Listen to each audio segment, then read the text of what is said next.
तेजो वारिमृदां यथा विनिमयो यत्र त्रिसर्गो मृषा धाम्ना स्वेन सदा निरस्तकुहकं सत्यं परं धीमहि यं प्रौरजन्तमनुपेतमपेतकृत्यं द्वैपायनो विरहकातर आजुहाव पुत्रेति तन्मयतया तरवोऽपि नेदुः तं सर्वभूतहृदयं मुनिमानतोऽस्मि निगमकल्पतरोर्गलितं फलं शुकमुखादमृतद्रवसंयुतं पिबत भागवतं रसमालयं मुहुरहो रसिका भुवि भावुकाः ಹರಿಕಥಾಮೃತಸಾರ ಗುರುಗಳ ಕರುಣದಿಂದಾಪನಿತು ಪೇಳುವೆ ಪರಮ ಭಗವದ್ಭಕ್ತರಿದನಾದರದಿ ಕೇಳುವುದು.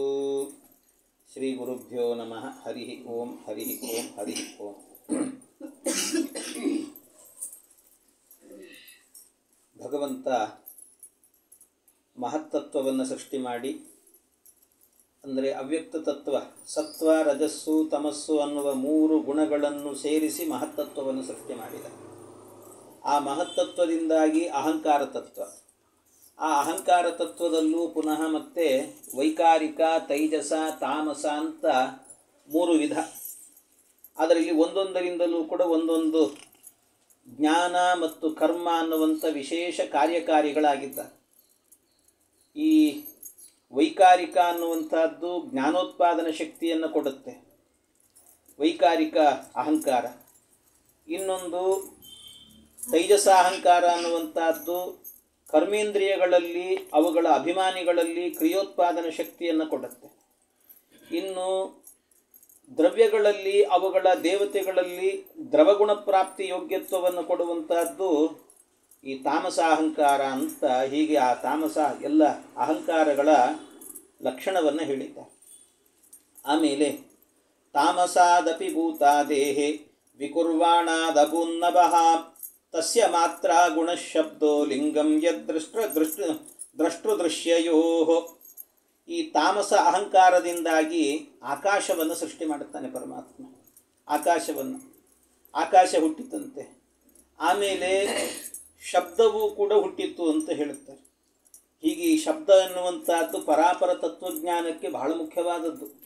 ಶಬ್ದ ಅನ್ನುವಂಥದ್ದಿದೆ ಅಲ್ವಾ, ಒಂದು ವೇಳೆ ಜಗತ್ತಿನಲ್ಲಿ ಶಬ್ದ ಅನ್ನುವಂಥ ಒಂದು ವಸ್ತು ಇಲ್ಲದೆ ಹೋಗಿದ್ರೆ ನಮ್ಮ ಗತಿ ಏನಾಗ್ತಿತ್ತು ಹೇಳಿ. ನಾವೇನಾದರೂ ಇನ್ನೊಬ್ರಿಗೆ ಕಮ್ಯುನಿಕೇಟ್ ಮಾಡಬೇಕು ಅಂತಾದರೆ ಇರುವಂಥದ್ದೇ ಶಬ್ದ. ಆ ಶಬ್ದ ಇದ್ದದ್ರಿಂದಲೇ ನನ್ನನ್ನು ಇಲ್ಲಿ ಕೂಡಿಸಿರಿ, ನೀವು ಇಲ್ದಿದ್ರೇನಿತ್ತು ಗತಿ. ಆದ್ದರಿಂದಾಗಿ ಒಂದು ಮಾತು ಹೇಳುತ್ತಾರೆ, ಯದಿ ಶಬ್ದಾಖ್ಯಂ ಬ್ರಹ್ಮ ಆ ಸಂಸಾರನ್ನ ದೀಪ್ಯತೆ. ಒಂದು ವೇಳೆ ಈ ಶಬ್ದ ಬ್ರಹ್ಮ ಅನ್ನುವಂಥದ್ದು ಇಲ್ಲದೇ ಇದ್ದರೆ ಜಗತ್ತೆಲ್ಲ ಕತ್ತಲಾಗಿ ಹೋಗ್ತಿತ್ತು. ಏನೇನಿಲ್ಲ, ಏನು ತಿಳುವಳಿಕೆನೇ ಇಲ್ಲ. ಇನ್ನೊಬ್ರು ಹೇಳಿದ್ದೆ ಈ ಕೇಳಲಿಕ್ಕೆ ಇಲ್ಲ ಅಂದಮೇಲೆ ಇನ್ನೇನು ಮಾಡಬೇಕು ತಗೊಂಡು. ಹಾಗಾಗಿ ಜಗತ್ತೇ ಕತ್ತಲಾಗಿ ಹೋಗ್ತಿತ್ತು. ಆದ್ದರಿಂದ ಅಂತಹ ಶಬ್ದವನ್ನು, ಜಗತ್ತಿಗೆಲ್ಲ ಜ್ಞಾನವನ್ನು ಕೊಡುವಂಥ ಒಂದು ಶಬ್ದವನ್ನು ಸೃಷ್ಟಿ ಮಾಡಿದ್ದಂತೆ ಆಕಾಶದ ಜೊತೆಗದನ್ನು. ಆಮೇಲೆ ವಾಯೋರಪಿ ವಿಕುರ್ವಾಣಾತ್ ಕಾಲಕರ್ಮ ಸ್ವಭಾವತಃ ಉದಪದ್ಯತ ತೇಜೋ ವೈ ರೂಪವತ್ ಸ್ಪರ್ಶ ಶಬ್ದವತ್. ಇನ್ನು ಅದಾದ ಮೇಲೆ ಏನು ಮಾಡಿದ್ರಂತೆ, ಈ ಶಬ್ದ ಎಲ್ಲ ಹುಟ್ಟಿಸಿದ ಮೇಲೆ ನಭೋಸತಕ್ ವಿಕುರ್ವಾಣಾತ್ ಅಭೂತ್ ಸ್ಪರ್ಶ ಗುಣೋನಿಲಹ ಅಂತ. ಸ್ಪರ್ಶ ಗುಣ ಇರುವಂತಹ ಅನಿಲ ಅಂದರೆ ವಾಯು. ಆಕಾಶದಿಂದಾಗಿ ವಾಯು ಹುಟ್ಟಿತ್ತು. ಅದರಲ್ಲಿ ಗುಣವಾಗಿ ಬಂದಿರುವಂಥದ್ದು ಯಾವುದು ಅಂದರೆ ಸ್ಪರ್ಶ ಎನ್ನುವಂಥ ಗುಣ ಎನ್ನುವಂಥದ್ದು ಬರುತ್ತದೆ. ಸ್ಪರ್ಶ ಗುಣ ಎನ್ನುವಂಥದ್ದು ಅಂದರೆ, ಸ್ಪರ್ಶ ಅಂದರೆ ವಾಯು ಏನಿದೆ, ಗಾಳಿ ಬೀಸಿತು ಅಂತಾದರೆ ನಮಗೆ ಹೇಗೆ ಗೊತ್ತಾಗುತ್ತೆ ಗಾಳಿ ಬೀಸ್ತಾ ಇದೆ ಅಂತ ಹೇಳಿಬಿಟ್ಟು ಅಂದರೆ, ನಮ್ಮ ಮೈಗೊಂದು ಸ್ಪರ್ಶ ಆಗ್ತದೆ, ಅದು ಬೀಸಿದಾಗ ಒಂದು ತಂಪಾಗ್ತದೆ. ಹಾಗಾಗಿ ಆ ಸ್ಪರ್ಶದಿಂದ ನಮಗೆ ಗೊತ್ತಾಗುತ್ತೆ ಇದು ವಾಯು ಅಂತ. ಹಾಗೆ ಆ ಸ್ಪರ್ಶಾನುಮೇಯವಾಗಿರುವಂತಹದ್ದು ವಾಯು ಅಂತ ಹೇಳ್ತಾರೆ. ಇಂತಹ ವಾಯುವನ್ನು ಮತ್ತು ಸ್ಪರ್ಶ ಗುಣವನ್ನು ಕೂಡ ಸೃಷ್ಟಿ ಮಾಡಿದ್ರಂತೆ.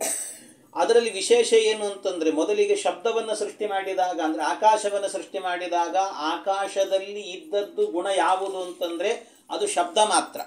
ಶಬ್ದ ಎನ್ನುವಂತಹದ್ದು ಆಕಾಶದಲ್ಲಿ ಇರುವಂತಹ ಗುಣ. ಅಂದರೆ ಶಬ್ದ, ನಾನಿಲ್ಲಿ ಮಾತನಾಡ್ತಾ ಇದ್ದೇನೆ, ನಾನು ಮಾತನಾಡುವಂಥ ಶಬ್ದ ಇಲ್ಲಿ ಮಾತನಾಡಿದರೆ ನಿಮ್ಮ ಕಿವಿ ತನಕ ಕೇಳಿಸ್ತಾ ಇದೆ ಎಲ್ರಿಗೂ ಕೂಡ. ಇಲ್ಲಿ ಅದು ಹೇಗೆ ಕೇಳಿಸುತ್ತೆ ಅಂತಂದರೆ, ಈ ಸ್ಪೇಸ್ ಇರೋದರಿಂದ ಕೇಳಿಸ್ತಾ ಇದೆ. ಈ ಸ್ಪೇಸ್ ಇದೆ ನಮಗೆ. ಅದೇ ಈಗ ಅಲ್ಲೆಲ್ಲೋ ಇನ್ನೊಂದು ಮನೆ ಇದೆ, ಅವ್ರಿಗೆ ಕೇಳಿಸ್ತಾ ಇಲ್ಲ ನಾನು ಹೇಳೋದು. ಯಾಕೆ ಅಂತಂದರೆ ಸ್ಪೇಸ್ ಇದ್ದರೂ ಕೂಡ ಅಲ್ಲಿ ತನಕ ಇದು ಹೋಗೋದಿಲ್ಲ. ಹಾಗಾಗಿ ಶಬ್ದ ಎನ್ನುವಂಥದ್ದು ಎಲ್ಲಿದೆ ಅಂದರೆ ಆಕಾಶದಲ್ಲೇ ಇದೆ, ಆಕಾಶದಲ್ಲಿದೆ.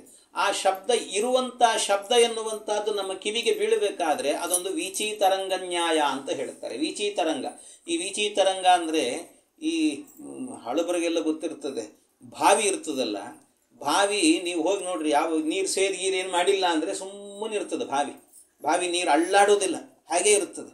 ಆದರೆ ಆ ಬಾವಿ ನೀರು ಅಲ್ಲಾಡದೆ ಸುಮ್ಮನೆ ಹಾಗೆ ಇರುವಾಗ ಒಂದು ಕಲ್ಲು ತೊಗೊಳ್ರಿ, ಸಣ್ಣ ಕಲ್ಲು, ಆ ಸಣ್ಣ ಕಲ್ಲು ತಗೊಂಡು ಮೇಲಿಂದ ಮಧ್ಯದಲ್ಲಿ ಹಾಕಿದರೆ ಏನಾಗುತ್ತೆ ಅಂದರೆ ಅದು ಸುತ್ತಲೂ ಒಂದು ತರಂಗ ಬರ್ತದೆ, ಅದರ ಸುತ್ತಲೂ ಒಂದು ರೌಂಡ್ ಆಗ್ತದೆ. ಆ ತರಂಗ ಏನಾಗುತ್ತೆ ಅಂದರೆ ಒಂದು ರೌಂಡ್ ಬರ್ತದೆ, ಅದಲ್ಲದೆ ಮತ್ತು ಇನ್ನೊಂದು ರೌಂಡ್ ದೊಡ್ಡದಾಗಿ ಹೋಗ್ತದೆ, ಇನ್ನೊಂದು ರೌಂಡ್ ದೊಡ್ಡದಾಗಿ ಹೋಗ್ತದೆ, ಹೀಗೆ ಆ ರೌಂಡ್ ಹೋಗ್ತಿರ್ತದೆ. ಇದನ್ನು ತರಂಗಗಳು ಅಂತ ಹೇಳ್ತಾರೆ, ವೀಚಿ ತರಂಗ. ಆ ತರಂಗ ಎನ್ನುವಂಥದ್ದು ಇದೆಯಲ್ವ, ಅಂದರೆ ಅದು ಹೇಗೆ ಬಾವಿಯಲ್ಲಿ ಕಲ್ಲು ಹಾಕಿದಾಗ ನೀರಿನ ತರಂಗಗಳು ಸುತ್ತಲೂ ಸುತ್ತಲೂ ಸುತ್ತಲೂ ಸುತ್ತಲೂ ಹೋಗ್ತಾ ಇರುತ್ತೆ, ಅದೇ ರೀತಿಯಲ್ಲಿ ನಾನು ಉಚ್ಚಾರಣೆ ಮಾಡುವ ಶಬ್ದ ಇಲ್ಲಿ ಸುತ್ತಲೂ ಸುತ್ತಲೂ ಸುತ್ತಲೂ ಸುತ್ತಲೂ ಹೋಗ್ತಾ ಇರುತ್ತಂತೆ. ಹೀಗೆ ಈ ಶಬ್ದ ಎನ್ನುವಂಥದ್ದಿದೆ ಅಂತ, ಇದು ಆಕಾಶದಲ್ಲಿ ಇರುವಂತಹ ಗುಣ ಅಂತ. ಆ ಗುಣವನ್ನು ಸೃಷ್ಟಿ ಮಾಡಿದ್ದ ಭಗವಂತ ಆಕಾಶದ ಗುಣವಾಗಿ. ಆಮೇಲೆ ವಾಯುವನ್ನು ಸೃಷ್ಟಿ ಮಾಡಿದ್ನಲ್ಲ, ಆಕಾಶದಿಂದ ವಾಯುವನ್ನು ಸೃಷ್ಟಿ ಮಾಡಿದ್ನಲ್ಲ. ಆಕಾಶದಲ್ಲಿ ಶಬ್ದ ಮಾತ್ರ ಗುಣ ಇರುವಂತಹದ್ದು, ವಾಯುವಿನಲ್ಲಿ ಸ್ಪರ್ಶ ಎನ್ನುವಂಥ ಗುಣ ಇದೆ, ಆಕಾಶದಲ್ಲಿ ಸ್ಪರ್ಶ ಇಲ್ಲ. ಯಾಕೆಂದ್ರೆ ಆಕಾಶ ಅಂದರೆ ಅವಕಾಶ, ಸ್ಪೇಸ್. ಈ ಸ್ಪೇಸಲ್ಲಿ ಇದನ್ನು ಮುಟ್ತೇವೆ ಅಂತ ಹೋದರೆ ಆಕಾಶ ಮುಟ್ಲಿಕ್ಕಾಗತ್ತೆ ನಮಗೆ, ಅದರಲ್ಲಿ ಸ್ಪರ್ಶ ಇಲ್ಲ, ಸ್ಪರ್ಶದ ಅನುಭವ ಬರೋದೇ ಇಲ್ಲ ನಮಗೆ. ಹಾಗಾಗಿ ಸ್ಪರ್ಶ ಎನ್ನುವಂಥ ಗುಣ ಇಲ್ಲ ಅದರಲ್ಲಿ. ಹೋಗಲಿ ಗಂಧ ಅನ್ನುವಂಥ ಗುಣ ಇದೆ ಅಂದರೆ ಗಂಧವೂ ಇಲ್ಲ ಅದರಲ್ಲಿ, ರಸವೂ ಇಲ್ಲ, ನೆಕ್ಕಲಿಕ್ಕಾಗಲ್ಲ ಆಕಾಶವನ್ನು, ನಾವು ಅದನ್ನು ನೋಡಲಿಕ್ಕಾಗಲ್ಲ. ಹಾಗಾಗಿ ಆ ಆಕಾಶದಲ್ಲಿ ಬೇರೆ ಇಲ್ಲ, ಬರೀ ಶಬ್ದ ಅನ್ನುವಂಥ ಒಂದೇ ಗುಣವನ್ನು ಸೃಷ್ಟಿ ಮಾಡಿದ್ದಾನೆ ಭಗವಂತ. ಆದರೆ ಆಮೇಲೆ ವಾಯುವನ್ನು ಸೃಷ್ಟಿ ಮಾಡಿದ್ನಲ್ಲ, ವಾಯುವಿನಲ್ಲಿ ಆಗಬೇಕಾದ್ರೆ ಸ್ಪರ್ಶವನ್ನು ಇಟ್ಟ, ಅದರ ಜೊತೆಗೆ ಶಬ್ದವೂ ಸೇರಿಸಿದ್ದಾನೆ. ಕೆಲವರೆಲ್ಲ ಏನು ಹೇಳ್ತಾರೆ ಅಂದರೆ, ಕೆಲವು ಶಾಸ್ತ್ರಕಾರರು ಈ ಸಂಸ್ಕೃತ ಸಾಹಿತ್ಯದಲ್ಲಿ ತರ್ಕಶಾಸ್ತ್ರ ಅಂತ ಒಂದು, ನ್ಯಾಯಶಾಸ್ತ್ರ ಅಂತ ಕರೀತಾರೆ. ಈ ಏನು ನೈಯಾಯಿಕರು ಅಂತ ಹೇಳ್ತಾರೆ, ಆ ನೈಯಾಯಿಕರೆಲ್ಲರೂ ಕೂಡ ಈ ಶಬ್ದ ಅನ್ನುವಂಥದ್ದು ಇರುವಂಥದ್ದು ಎಲ್ಲಿ ಅಂದರೆ ಕೇವಲ ಆಕಾಶದಲ್ಲಿ ಮಾತ್ರ ಇದೆ ಅಂತ ಹೇಳ್ತಾರೆ. ಆದರೆ ನಮ್ಮ ಸಿದ್ಧಾಂತದಲ್ಲಿ ಶ್ರೀಮದ್ ಆಚಾರ್ಯರು ಹೇಳಿದರು, ಭಾಗವತಕ್ಕೆ ಅನುಗುಣವಾಗಿ ಹೇಳಿರುವ ಸಿದ್ಧಾಂತ, ಶಬ್ದ ಎನ್ನುವಂಥದ್ದು ಕೇವಲ ಆಕಾಶದಲ್ಲಿ ಮಾತ್ರ ಅಲ್ಲ, ಅದರ ಜೊತೆಗೆ ವಾಯುವಿನಲ್ಲೂ ಇದೆ ಅಂತ. ಯಾಕೆ ಅಂದರೆ ನಾವು ಎಷ್ಟೋ ಸರ್ತಿ ಹೇಳ್ತಿರ್ತೇವೆ, ಗಾಳಿ ಜೋರು ಬೀಸಿದಾಗ ನಾವು ಏನು ಬರ್ರಂತ ಬೀಸ್ತಾ ಇದೆ ನೋಡಪ್ಪ ಅಂತ ಹೇಳ್ತೇವೆ. ಅಂದರೆ ಬರ್ರಂತ ಬೀಸ್ತಾ ಇದೆ ಅಂತ ಹೇಳಬೇಕಾದ್ರೆ ಹಾಗಾದ್ರೆ ಬರ್ರನ್ನುವಂಥ ಶಬ್ದ ಅಲ್ಲಿರಬೇಕಲ್ವ ವಾಯುವಿನಲ್ಲಿ ಇಲ್ಲದೇ ಇದ್ರೆ ಅದು ನಮಗೆ ಹೇಗೆ ಬರಲಿಕ್ಕೆ ಸಾಧ್ಯ? ಹಾಗಾಗಿ ಎಷ್ಟೋ ಬಾರಿ ಏನಾಗುತ್ತೆ ಅಂತಂದರೆ, ಜೋರಾದ ಗಾಳಿ ಬಂತು ಅಂತಾದರೆ ಆ ಶಬ್ದಕ್ಕೆ ಕಿತ್ತುಕೊಂಡೇ ಹೋಗಿರ್ತದಂತೆ ಇನ್ನೊಂದು ವಸ್ತು. ಆ ಗಾಳಿ ಒಂದು ಯಾವುದಕ್ಕಾದ್ರೂ ಬಡೀತು ಅಂದರೆ ಆ ಬಡದ ಒಂದು ಶಬ್ದವೇ ಹತ್ತುತ್ತೆ. ಹಾಗಾಗಿ ಈ ವಾಯುವಿನಲ್ಲೂ ಕೂಡ ಶಬ್ದ ಎನ್ನುವಂಥ ಗುಣ ಇದೆ, ಜೊತೆಗೆ ಸ್ಪರ್ಶವೂ ಕೂಡ ಇದೆ ಅಂತ ಹೇಳುತ್ತಾರೆ. ವಾಯೋರಪಿ ವಿಕುರ್ವಾಣಾತ್ ಕಾಲಕರ್ಮ ಸ್ವಭಾವತಃ. ಆಮೇಲೆ ಇನ್ನೊಂದು ಏನಾಯಿತು ಅಂತಂದರೆ, ಈ ವಾಯುವಿನಿಂದಾಗಿ ಸೃಷ್ಟಿಯಾಗಿರುವಂತಹದ್ದು ಅಂತಂದರೆ ಅದು ತೇಜಸ್ಸು, ಅಗ್ನಿ ಅಂತ ಹೇಳ್ತೀವಲ್ಲ, ತೇಜಸ್ಸು. ಇದು ಏನು ಅಂತ ಹೇಳಿದರೆ, ಇದರಲ್ಲಿ ರೂಪ ಅನ್ನುವಂಥ ಗುಣವನ್ನು ಇಟ್ಟಿದ್ದಾನೆ ಪರಮಾತ್ಮ. ರೂಪ ಇದೆ ಅದರಲ್ಲಿ. ಅದು ಬೆಂಕಿಯನ್ನು ಒಂದು ಸ್ವಲ್ಪ ಕೆಲವೊಮ್ಮೆ ಕೆಂಪಾಗಿ ಉರಿಯುತ್ತೆ, ಕೆಲವೊಮ್ಮೆ ಹಳದಿಯಾಗಿ, ಏನೋ ಒಂದೊಂದು ಬಣ್ಣ ಕಾಣಿಸ್ತಾ ಇರುತ್ತೆ ಅದರಲ್ಲಿ. ಅಂತೂ ಅದರಲ್ಲಿ ಆಗಬೇಕಾದ್ರೆ, ಅಗ್ನಿಯಲ್ಲಿ ಆಗಬೇಕಾದ್ರೆ ಈ ಬಣ್ಣ ಎನ್ನುವಂಥದ್ದು, ರೂಪ ಎನ್ನುವಂಥದ್ದನ್ನು ಇಟ್ಟಿದ್ದಾನೆ. ರೂಪ ಎನ್ನುವಂಥ ಗುಣವನ್ನು ಅದರ ಜೊತೆಗೆ ಸೃಷ್ಟಿ ಮಾಡಿದ್ನಂತೆ ಪರಮಾತ್ಮ. ಅದರ ಜೊತೆಗೆ ಸೃಷ್ಟಿ ಮಾಡಿದ್ನಲ್ಲ, ಈಗ ಮುಂದಿನ ಸೃಷ್ಟಿಗಳಲ್ಲಿ ಏನಾಗುತ್ತೆ ಅಂದರೆ ಹಿಂದಿನ ಎರಡೆರಡು ಗುಣಗಳು ಆ್ಯಡ್ ಆಗ್ತಾ ಹೋಗುತ್ತೆ. ಅಂದರೆ ಆಕಾಶದಲ್ಲಿ ಕೇವಲ ಶಬ್ದ ಮಾತ್ರ ಇತ್ತು, ವಾಯುವಿನಲ್ಲಿ ಬರಬೇಕಾದ್ರೆ ಶಬ್ದದ ಜೊತೆಗೆ ಸ್ಪರ್ಶ ಎನ್ನುವಂತಹದ್ದನ್ನು ಇಟ್ಟ ಪರಮಾತ್ಮ.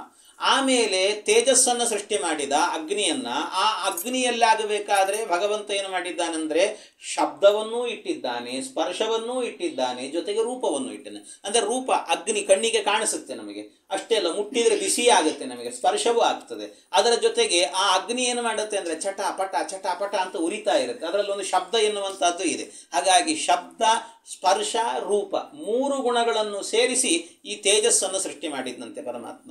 ಆಮೇಲೆ ತೇಜಸಸ್ತು ವಿಕುರ್ವಾಣಾತ್ ಆಸೀದಂಬೋ ರಸಾತ್ಮಕಂ ರೂಪವತ್ ಸ್ಪರ್ಶವಚ್ಚಾಂಬೋ ಘೋಷವಚ್ಚ ತದನ್ವಯಾತ್. ಅದರಲ್ಲಿ ಏನು ಅದ್ಭುತ ಅಂದರೆ, ಈ ತೇಜಸ್ಸಿನಿಂದ, ಅಗ್ನಿಯಿಂದಾಗಿ ನೀರನ್ನು ಸೃಷ್ಟಿ ಮಾಡಿದ್ದಂತೆ. ಇದೆಲ್ಲ ಉಪನಿಷತ್ತಿನಲ್ಲಿ ಹೇಳಿರುವಂಥದ್ದು. ಆಕಾಶಾದ್ವಾಯು ವಾಯೋರಗ್ನಿ ಅಗ್ನೇರಾಪಃ ಅಭ್ಯ ಪೃಥಿವಿ, ಇದೆಲ್ಲ ವೇದದಲ್ಲಿ ಹೇಳಿರುವಂತಹದ್ದು. ಹಾಗಾಗಿ ಇದರಿಂದ ಏನಾಗುತ್ತೆ, ತೇಜಸ್ಸಿನಿಂದ ಸೃಷ್ಟಿಯಾಗಿರುವಂತಹದ್ದು ಯಾವುದು ಅಂತಂದ್ರೆ ಅದು ನೀರು ಅಂತ ಹೇಳ್ತಾರೆ. ಈ ನೀರನ್ನು ಸೃಷ್ಟಿ ಮಾಡಿದ್ನಲ್ಲ, ನೀರಿನಲ್ಲಿ ಒಂದು ಹೊಸ ಗುಣವನ್ನು ಸೇರಿಸಿದ. ಏನು ಅಂದರೆ ರಸ ಅಂತ. ರಸ, ಅದರ ರಸದ ಅನುಭೂತಿಯನ್ನು ಕೊಡ್ತಾನೆ. ಅಂದರೆ ನಾವು ಅದನ್ನು ನಾಲಿಗೆಗೆ ಹಾಕಿದಾಗ ಒಂದು ರುಚಿಯ ಅನುಭವ ಎನ್ನುವಂಥದ್ದು ಬರುತ್ತೆ. ನಿಜವಾಗಲೂ ಕೂಡ ನೀರಿದೆ ಅಲ್ವ, ನೀರು ತುಂಬ ಮಧುರವಾಗಿರುವಂಥದ್ದು, ತುಂಬ ಸ್ವೀಟ್ ಅದು ನೀರು ಅನ್ನುವಂಥದ್ದು. ನಿಮಗೆ ತುಂಬ ಬಾಯಾರಿಕೆ ಆದಾಗ ನಿಮಗೆ ಹಾಲು ಕೊಟ್ಟರೂ ತೃಪ್ತಿ ಆಗಲ್ಲ, ತುಂಬ ಬಾಯಾರಿಕೆ ಆದಾಗ ನಿಮಗೆ ಏನು ಕೊಟ್ಟರೂ ತೃಪ್ತಿ ಆಗಲ್ಲ. ನಿಮಗೆ ತೃಪ್ತಿ ಆಗೋದು ಯಾವಾಗ ಅಂದರೆ ನೀರು ಕುಡಿದ್ರೇ ತೃಪ್ತಿ ಆಗೋದು. ಅದರಲ್ಲೂ ಆ ನೀರಿನಲ್ಲಿರುವ ಒಂದು ಮಾಧುರ್ಯದ ಅನುಭವ ಎನ್ನುವಂಥದ್ದು ನಮಗೆ ಬರಬೇಕು ಅಂದರೆ ಹಾಗೆ ಗೊತ್ತಾಗಲ್ಲ. ಈ ಸ್ವಲ್ಪ ದಿವಸ ಆಯಿತು ಅಂದರೆ ಉತ್ಥಾನ ದ್ವಾದಶಿಯ ಮೇಲೆ ನೆಲ್ಲಿಕಾಯಿಯನ್ನು ತಿನ್ನಬಹುದು, ಅಲ್ಲಿ ತನಕ ತಿನ್ನಲಿಕ್ಕಿಲ್ಲ. ಯಾಕೆ ಅಂದರೆ ನಾವು ಒಮ್ಮೆ ನೆಲ್ಲಿಕಾಯಿ ತಿನ್ನಬೇಕು ಅಂದರೆ ನಮಗೆ ಅಧಿಕಾರ ಬರೋದು ಯಾವಾಗ ಅಂತ ಹೇಳಿದರೆ ಅದಕ್ಕೊಂದು ಹೋಮವನ್ನು ಮಾಡಬೇಕು ನಾವು. ಧಾತ್ರಿ ಹವನ ಅಂತ, ಧಾತ್ರಿ ಹವನ ಅನ್ನುವಂಥ ಹೋಮವನ್ನು, ಆ ಹೋಮವನ್ನು ಮಾಡಿ ಅಂದರೆ ಧಾತ್ರಿಯ ಪೂಜೆಯನ್ನು ಮಾಡಿದ ಮೇಲೆ ನೆಲ್ಲಿಕಾಯಿ ತಿನ್ನು. ಆ ನೆಲ್ಲಿಕಾಯಿಯನ್ನು ತಿಂತೇವಲ್ಲ, ಕಚಕಚ ಅಂತ ಕಡದಾದ್ಮೇಲೆ ಒಂದು ಸರ್ತಿ ಬಾಯಿಗೆ ನೀರು ಹಾಕ್ಕೊಂಡ್ರೆ ನೀವು ಎಷ್ಟು ಸಿಹಿ ಅನಿಸುತ್ತೆ ಗೊತ್ತಾ.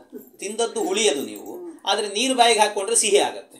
ಅಂದರೆ ಆ ನೀರಿನಲ್ಲಿರುವಂಥ ಮಾಧುರ್ಯವನ್ನು ವ್ಯಂಜನ ಮಾಡುವಂಥದ್ದು ಯಾವುದು ಅಂದರೆ ನೆಲ್ಲಿಕಾಯಿ ಅಂತ ಹೇಳ್ತಾರೆ. ಹಾಗಾಗಿ ಆ ನೀರಿನಲ್ಲಿ ಒಂದು ರಸ ಎನ್ನುವಂಥದ್ದು, ಒಳ್ಳೆ ರುಚಿ ಇದೆ ಅದರಲ್ಲಿ ರಸ. ಹಾಗಾಗಿ ರಸ ಎನ್ನುವಂಥ ಗುಣವನ್ನು ಅದರಲ್ಲಿ ಇಟ್ಟಿದ್ದಾನೆ. ಅದರ ಜೊತೆಗೆ ಹಿಂದಿನ 3 ಗುಣಗಳನ್ನು ಇದಕ್ಕೆ ಸೇರಿಸಿದ. ಅಂದರೆ ನೀರು ಎನ್ನುವಂಥದ್ದು ಹರಿಯುವಾಗ ಜುಳು ಜುಳು ಅಂತ ಶಬ್ದ ಮಾಡುತ್ತೆ, ಹಾಗಾಗಿ ಶಬ್ದ ಇದೆ ಅದರಲ್ಲಿ. ಅಷ್ಟೇ ಅಲ್ಲ, ನೀರನ್ನು ಮುಟ್ಟಿದರೆ ಸ್ಪರ್ಶ ತಂಪಾಗಿದೆ ಅನ್ನುವಂಥ ಸ್ಪರ್ಶ ಆಗುತ್ತೆ. ಅಷ್ಟೇ ಅಲ್ಲ, ನೀರು ಕಣ್ಣಿಗೆ ಕಾಣಿಸುತ್ತೆ, ರೂಪ ಇದೆ ಅದರಲ್ಲಿ. ಅದರ ಜೊತೆಗೆ ಇನ್ನೊಂದೇನು ಅಂದರೆ ಕುಡಿದಾಗ ಅದರಲ್ಲಿ ನಮಗೇನಾಗುತ್ತೆ ಅಂದರೆ ರಸದ ಅನುಭವ ಎನ್ನುವಂಥದ್ದು. ಹಾಗಾಗಿ ರಸ ಎನ್ನುವಂಥ ಗುಣವನ್ನು ಸೇರಿಸಿದೆ. ಆದರೆ ಈ ರಸ ಎನ್ನುವಂಥ ಗುಣ ಹಿಂದೆ ಹೇಳಿದಂಥ 3ರಲ್ಲೂ ಕೂಡ ಇಲ್ಲ. ಆಕಾಶವನ್ನು ನೆಕ್ಕಿ ರಸ ನೋಡ್ಲಿಕ್ಕಾಗೋದಿಲ್ಲ, ವಾಯುವನ್ನು ನೆಕ್ಕಿ ರಸ ನೋಡ್ಲಿಕ್ಕಾಗಲ್ಲ, ಅಗ್ನಿಯನ್ನು ನೆಕ್ಕಲಿಕ್ಕಾಗುತ್ತೆ ನಮಗೆ, ಬೆಂಕಿಯನ್ನು ಎಲ್ಲಾದರೂ ಕೂಡ ನೆಕ್ಕಿ ಸುಟ್ಟೋಗುತ್ತೆ ಅಷ್ಟೇ ನಾಲಿಗೆ, ಅದು ರಸ ಗೊತ್ತಾಗಲ್ಲ ನಮಗೆ. ಹಾಗಾಗಿ ಇದು ರಸ ಎನ್ನುವಂಥದ್ದು ನೀರಿನಲ್ಲಿ ಮಾತ್ರ ಇಟ್ಟಿದ್ದಾನೆ ಪರಮಾತ್ಮ. ಅದರ ಜೊತೆಗೆ ಈ 3 ಗುಣಗಳನ್ನು ಅದಕ್ಕೆ ಸೇರಿಸಿದ. ಆಮೇಲೆ ಮತ್ತೆ ಮುಂದೆ ಸೃಷ್ಟಿ ಮಾಡಿದ್ದು ಯಾವುದು ಅಂತಂದರೆ ವಿಶೇಷಸ್ತು ವಿಕುರ್ವಾಣಾತ್ ಅಂಬಸೋ ಗಂಧವಾನಭೂತ್ ಪರಾನ್ವಯಾದ್ರಸಸ್ಪರ್ಶ ರೂಪ ಶಬ್ದ ಗುಣಾನ್ವಿತ. ಇದು ಇನ್ನೂ ಅದ್ಭುತ ಪರಮಾತ್ಮ ಮಾಡಿರುವಂಥದ್ದು. ಕೊನೆಗೆ ಈ ನೀರಿನಿಂದಾಗಿ ಪೃಥ್ವಿಯನ್ನು ಸೃಷ್ಟಿ ಮಾಡಿದಂತೆ, ಭೂಮಿಯನ್ನು ಸೃಷ್ಟಿ ಮಾಡಿದ ಭಗವಂತ. ಈ ಪೃಥ್ವಿ ಎನ್ನುವಂಥದ್ದೇನಿದೆಯಲ್ಲ, ಪೃಥ್ವಿಯಲ್ಲಾಗಬೇಕಾದ್ರೆ ಅಲ್ಲೊಂದು ಗುಣ ಇಟ್ಟ. ಏನದು ಅಂದರೆ ಗಂಧ ಅನ್ನುವಂಥ ಗುಣ ಇಟ್ಟ. ಗಂಧ, ಒಳ್ಳೆ ಗಂಧ ಗುಣವನ್ನು ಇಟ್ಟಿದ್ದಾನೆ. ನಮಗೆ ಆ ಭೂಮಿಯಲ್ಲಿ ಗಂಧ ಇದೆ ಅಂತ ಗೊತ್ತಾಗೋದು ಯಾವಾಗ, ಒಳ್ಳೆ ಪರಿಮಳ ಅನ್ನೋದು. ಈಗ ಬಹಳ ದಿವಸದ ತನಕ ಮಳೆ ಬಂದಿರೋದಿಲ್ಲ, ಇದ್ದಕ್ಕಿದ್ದಾಗೆ ಒಮ್ಮೆ 4 ಹನಿ ಬಿದ್ದೋಯ್ತು ಅಂತ ಇಟ್ಕೊಳ್ಳಿ ಮಳೆ, ಆಗ ಭೂಮಿಯಲ್ಲಿ ಒಂದು ಗಂಧ ಹೊಡಿತದೆ, ಒಳ್ಳೆ ಘಮ ಘಮ ಅಂತ ಪರಿಮಳ ಬರ್ತಾ ಇರುತ್ತೆ. ಅದು ಅನುಭವಿಸಿದವರಿಗೆ ಗೊತ್ತಾಗುತ್ತೆ. ಆ ಘಮಘಮ ಅನ್ನುವಂಥ ಪರಿಮಳ ಎಲ್ಲಿತ್ತದು? ನೀರಿನಲ್ಲಿ ಆ ಪರಿಮಳ ಇಲ್ಲ, ಮತ್ತೆ ಎಲ್ಲಿ ಬಂತು ಅಂದರೆ ಭೂಮಿಯಲ್ಲೇ ಇದ್ದದ್ದು ಅಭಿವ್ಯಕ್ತಿ ಆಯಿತು. ಹಾಗಾಗಿ ಭೂಮಿಯಲ್ಲಿ ಒಂದು ಗಂಧ ಅನ್ನುವಂಥ ಗುಣವನ್ನು ಇಟ್ಟು ಪರಮಾತ್ಮ ಅದನ್ನು ಸೃಷ್ಟಿ ಮಾಡಿದ. ಆದರೆ ಅದರ ಜೊತೆಗೆ ಏನು ಮಾಡಿದ ಅಂದರೆ ಹಿಂದಿನ 4 ಗುಣಗಳನ್ನು ಅದರಲ್ಲಿ ಸೇರಿಸಿದ್ದಾನೆ. ಶಬ್ದ ಇದೆ, ಸ್ಪರ್ಶ ಇದೆ, ರೂಪ ಇದೆ, ಜೊತೆಗೆ ರಸ ಇದೆ, ಅದರ ಜೊತೆಗೆ ಈ ಗಂಧ ಅನ್ನುವಂಥದ್ದು ಇದೆ. ಯಾಕೆ ಅಂದರೆ ಶಬ್ದ ಎನ್ನುವಂಥದ್ದು, ನೀವು ಯಾವುದೇ ಒಂದು ಭೂಮಿಯನ್ನು, ಒಂದು ಕಲ್ಲನ್ನು, ಭೂಮಿ ಅದೆಲ್ಲವೂ ಭೂಮಿನೇ, ಅದರಲ್ಲೇ ಸೇರುವಂಥದ್ದು. ಕಲ್ಲನ್ನು ತೆಗೆದು ಕೆಳಗೆ ಹಾಕಿದರೆ ಶಬ್ದ ಆಗುತ್ತೆ. ಅಷ್ಟೇ ಅಲ್ಲ, ಮುಟ್ಲಿಕ್ಕೆ ಹೋದರೆ ಅದರ ಸ್ಪರ್ಶ ಆಗುತ್ತೆ ನಮಗೆ. ಅಷ್ಟೇ ಅಲ್ಲ, ಅದನ್ನು ನೋಡಲಿಕ್ಕೆ ಒಂದು ಬಣ್ಣ ಇದೆ ಅದರಲ್ಲಿ, ರೂಪ ಇದೆ ಅದರಲ್ಲಿ. ಅದರ ಜೊತೆಗೆ ನಾವು ಏನಾದರೂ ಕೂಡ ಒಂದು ಪೃಥ್ವಿ, ಇದೆಲ್ಲ ನಾವು ಮಾಡಿ ಪದಾರ್ಥಗಳು ಅಂತ ಏನು ಮಾಡ್ತೇವೆ ಅದೆಲ್ಲವೂ ಕೂಡ ಪೃಥ್ವಿ. ಹಾಗಾಗಿ ತಿಂದಾಗ ಮಣ್ಣು ತಿಂದರೆ ಅದರಲ್ಲೊಂದು ರುಚಿ ಇದೆ. ಮಣ್ಣು ಕೂಡ ಕೆಲವೊಂದು ಸರ್ತಿ ಕರಿ ಮಣ್ಣನ್ನು ತಿಂದಾಗ ಒಂದು ರುಚಿ ಇರ್ತದೆ, ಕೆಂಪು ಮಣ್ಣು ತಿಂದಾಗ ಇನ್ನೊಂದು ರುಚಿ ಇರ್ತದೆ, ಮೃತ್ತಿಕೆಯನ್ನು ತಿನ್ನೋರಿಗೆ ಗೊತ್ತಿರ್ತದೆ. ಹಾಗಾಗಿ ಅದರಲ್ಲಿ ಒಂದು ರುಚಿ ಇದೆ. ಅದರ ಜೊತೆಗೆ ಏನು ಅಂತಂದರೆ ಗಂಧ ಅನ್ನುವಂಥದ್ದು ಇದೆ, ಅಂದರೆ ಒಳ್ಳೆ ಪರಿಮಳ ಎನ್ನುವಂಥದ್ದು ಇದೆ ಅದರಲ್ಲಿ. ಹೀಗೆ 5 ಗುಣಗಳನ್ನು ಕೂಡ ಸೇರಿಸಿಕೊಂಡು ಒಂದನ್ನು ಸೃಷ್ಟಿ ಮಾಡಿದ ಭಗವಂತ. ಅದಕ್ಕೆ ಪೃಥ್ವಿ ಅಂತ ಹೆಸರು, ಪೃಥ್ವಿ ಭೂಮಿ ಅಂತ ಕರೀತಾರೆ ಅದನ್ನು. ಹೀಗೆ ಪಂಚಭೂತಗಳನ್ನು ಕೂಡ ಸೃಷ್ಟಿ ಮಾಡಿದ್ದಾನೆ ಭಗವಂತ ಅಂತ ಹೇಳುತ್ತಾರೆ. ವೈಕಾರಿಕಾನ್ಮನೋ ಜಜ್ಞೆ ದೇವ ವೈಕಾರಿಕಾದಶ ದಿಗ್ವಾ ತರ್ಕ ಪ್ರಚೇತೋಷ್ವಿ ವನ್ನೀಂದ್ರೋಪೇಂದ್ರ ಮಿತ್ರಕಾ. ಆಮೇಲೆ ವೈಕಾರಿಕ ಅಹಂಕಾರ ಇತ್ತಲ್ವ, ಆ ವೈಕಾರಿಕ ಅಹಂಕಾರದಿಂದಲೇ ಮತ್ತೆ ಕೆಲವು ಇಂದ್ರಿಯಗಳನ್ನು ಸೃಷ್ಟಿ ಮಾಡುತ್ತಾರೆ. ಆ ವೈಕಾರಿಕ ಅಹಂಕಾರದಿಂದ ಹುಟ್ಟಿದಂಥ ಮೊದಲ ಇಂದ್ರಿಯ ಯಾವುದು ಅಂದರೆ ಮನಸ್ಸು ಎನ್ನುವಂಥದ್ದು ಹುಟ್ಟಿದಂತೆ. ಆಮೇಲೆ ಮತ್ತೆ 10 ಇಂದ್ರಿಯಗಳು ಹುಟ್ಟಿದವು. ಅದರ ಜೊತೆಗೆ ಆ ಇಂದ್ರಿಯ ಅಭಿಮಾನಿ ದೇವತೆಗಳು ಕೂಡ ಹುಟ್ಟಿದರು ಅಂತ ಹೇಳ್ತಾರೆ. ಅಂದರೆ ಅದರಿಂದ ಒಂದೊಂದರಿಂದ ಒಂದೊಂದು ಹುಟ್ಟುತ್ತಾ ಹೋಗುತ್ತೆ ಮುಂದೆ. ಹೇಗೆ ಅಂತಂದರೆ ದಿಗ್ವಾತಾರ್ಕ ಪ್ರಚೇತೋಶ್ವಿ ವನ್ಹೀಂದ್ರೋಪೇಂದ್ರ ಮಿತ್ರಕಾಹ ಅಂತ ಹೇಳಿದರು. ದೇವ ವೈಕಾರಿಕ 10 ಇಂದ್ರಿಯಗಳು ಅಂತ ಹೇಳಿದರು. ಆಮೇಲೆ ಹುಟ್ಟಿದ್ಯಾವುದು ಅಂತ ಹೇಳಿದರೆ ಶ್ರೋತ್ರ ಎನ್ನುವಂತಹದ್ದು ಹುಟ್ಟಿತು. ಶ್ರೋತ್ರಕ್ಕೆ ದಿಕ್ಪಾಲಕ ದೇವತೆಗಳ ಅಭಿಮಾನಿಗಳಂತೆ, ಅಂದರೆ ಚಂದ್ರ ಮೊದಲಾದವರೆಲ್ಲ ಇದ್ದಾರೆ. ಆಮೇಲೆ ಮತ್ತೆ ಹುಟ್ಟಿದ್ಯಾವುದು ಅಂದರೆ ತ್ವಗಿಂದ್ರಿಯ ಎನ್ನುವಂಥದ್ದು ಹುಟ್ಟಿತು. ಈ ತ್ವಗಿಂದ್ರಿಯ, ಆ ತ್ವಗಿಂದ್ರಿಯಕ್ಕೆ ಅಭಿಮಾನಿ ಯಾರು ಅಂತ ಹೇಳಿದರೆ ಅಹಂಕಾರಿಕ ಪ್ರಾಣ ಅಂತ ಹೇಳುತ್ತಾರೆ. ಅಹಂಕಾರಿಕ ಪ್ರಾಣ ಅವನು ಹುಟ್ಟಿದಂತೆ. ಆಮೇಲೆ ಕಣ್ಣು ಹುಟ್ಟಿತು. ಕಣ್ಣಿಗೆ ಚಕ್ಷುಸ್ಸಿಗೆ ಅಭಿಮಾನಿ ಯಾರು ಅಂದರೆ ಸೂರ್ಯ ಅಂತ ಹೇಳಿದರು. ಆಮೇಲೆ ಜಿಹ್ವಾ ನಾಲಿಗೆ ಎನ್ನುವಂತಹದ್ದು ಹುಟ್ಟಿತು. ಅದಕ್ಕೆ ವರುಣ ಅಭಿಮಾನಿ ಅಂತ ಹೇಳುತ್ತಾರೆ. ಮೂಗು ಹುಟ್ಟಿತು. ಮೂಗಿಗೆ ಅಶ್ವಿನಿ ದೇವತೆಗಳ ಅಭಿಮಾನಿಗಳಂತೆ. ವಾಕ್ ಮಾತು ಎನ್ನುವಂತಹದ್ದು ಹುಟ್ಟಿತು. ಅಂದರೆ ನಾಲಿಗೆ ಇದೆಯಲ್ಲ, ಅದು 2 ಇಂದ್ರಿಯ. ಅದು ನಾಲಿಗೆ ಎನ್ನುವಂತಹದ್ದು ಕರ್ಮೇಂದ್ರಿಯವೂ ಹೌದು, ಜ್ಞಾನೇಂದ್ರಿಯವೂ ಹೌದು. ಅದು ನಾಲಿಗೆ ಯಾಕೆಂದರೆ ನೀವು ಮಾತನಾಡುವಾಗ ಅದು ಕರ್ಮೇಂದ್ರಿಯ, ಅದೇ ನೀವೇನಾದರೂ ಟೇಸ್ಟ್ ಮಾಡುವಾಗ ಅದು ಜ್ಞಾನೇಂದ್ರಿಯ ಆಗುತ್ತೆ. ಯಾಕೆಂದರೆ ನೀವು ಟೇಸ್ಟ್ ಮಾಡಿದಾಗ ನಿಮಗೆ ಜ್ಞಾನ ಹುಟ್ಟಿಸುತ್ತೆ. ಅದು ನೀವು ಉಪ್ಪಿನಕಾಯಿ ತಿಂದಾಗ ಹುಳಿ ಉಪ್ಪು ಖಾರ ಎಲ್ಲ ಇದೆ ಅಂತ ಒಂದು ಜ್ಞಾನವನ್ನು ತಂದು ಕೊಡುತ್ತೆ. ಅದೇ ನೀವೇನಾದರೂ ಒಂದು ಬರ್ಫಿ ತಿಂದ್ರಿ ಅಂತ ಆದರೆ ಸಿಹಿಯಾಗಿದೆ ಅನ್ನುವಂಥ ಜ್ಞಾನವನ್ನು ಕೊಡುತ್ತೆ. ಹಾಗಾಗಿ ತಿನ್ನುವಾಗ ಅದು ಜ್ಞಾನೇಂದ್ರಿಯ ಆಗುತ್ತೆ, ಮಾತನಾಡುವಾಗ ಅದು ಕರ್ಮೇಂದ್ರಿಯ ಆಗುತ್ತೆ. ಹಾಗಾಗಿ ಆ ವಾಕ್ಕಿಗೆ ಅಭಿಮಾನಿ ಯಾರು ಅಂತ ಹೇಳಿದರೆ ಅಗ್ನಿ ಅಂತ ಹೇಳ್ತಾರೆ. ಅಂದರೆ ಮಾತನಾಡುವಾಗ. ರಸವನ್ನು ನೋಡುವಾಗ ವರುಣ ಅಭಿಮಾನಿ ಆಗ್ತಾನಂತೆ. ಅಂದರೆ ಜ್ಞಾನೇಂದ್ರಿಯವಾದಾಗ ವರುಣ ಅಭಿಮಾನಿ ಆಗ್ತಾನೆ, ಅದಕ್ಕೇನೆ ಕರ್ಮೇಂದ್ರಿಯವಾದಾಗ ಅಗ್ನಿ ಅಭಿಮಾನಿ ಆಗ್ತಾನೆ ಅಂತ ಹೇಳ್ತಾರೆ. ಇನ್ನು ಹಸ್ತ ಇದೆಯಲ್ಲ, ಕೈಗೆ ಯಾರು ಅಭಿಮಾನಿ ಅಂದರೆ ಇಂದ್ರ ಅಭಿಮಾನಿ ಅಂತ. ಇವೆಲ್ಲ ಏನು ಗೊತ್ತಾ, ಇವೆಲ್ಲ ಈ ಅಭಿಮಾನಿತ್ವ ಅನ್ನುವಂಥದ್ದೇನಿದೆ ದೇವತೆಗಳಿಗೆ, ಇದು ನಮ್ಮ ವ್ಯವಹಾರದಲ್ಲೇ ತೋರಿಸಿರ್ತಾನೆ ಪರಮಾತ್ಮ, ನಮಗೆ ಗೊತ್ತಾಗ್ತಿರಲ್ಲ. ಇಂದ್ರ ಏನಿದ್ದಾನಲ್ಲ, ಈ ಎಲ್ಲ ದೇವತೆಗಳಿಗೂ ಕೂಡ ಒಡೆಯ ಅವನು ಇಂದ್ರ.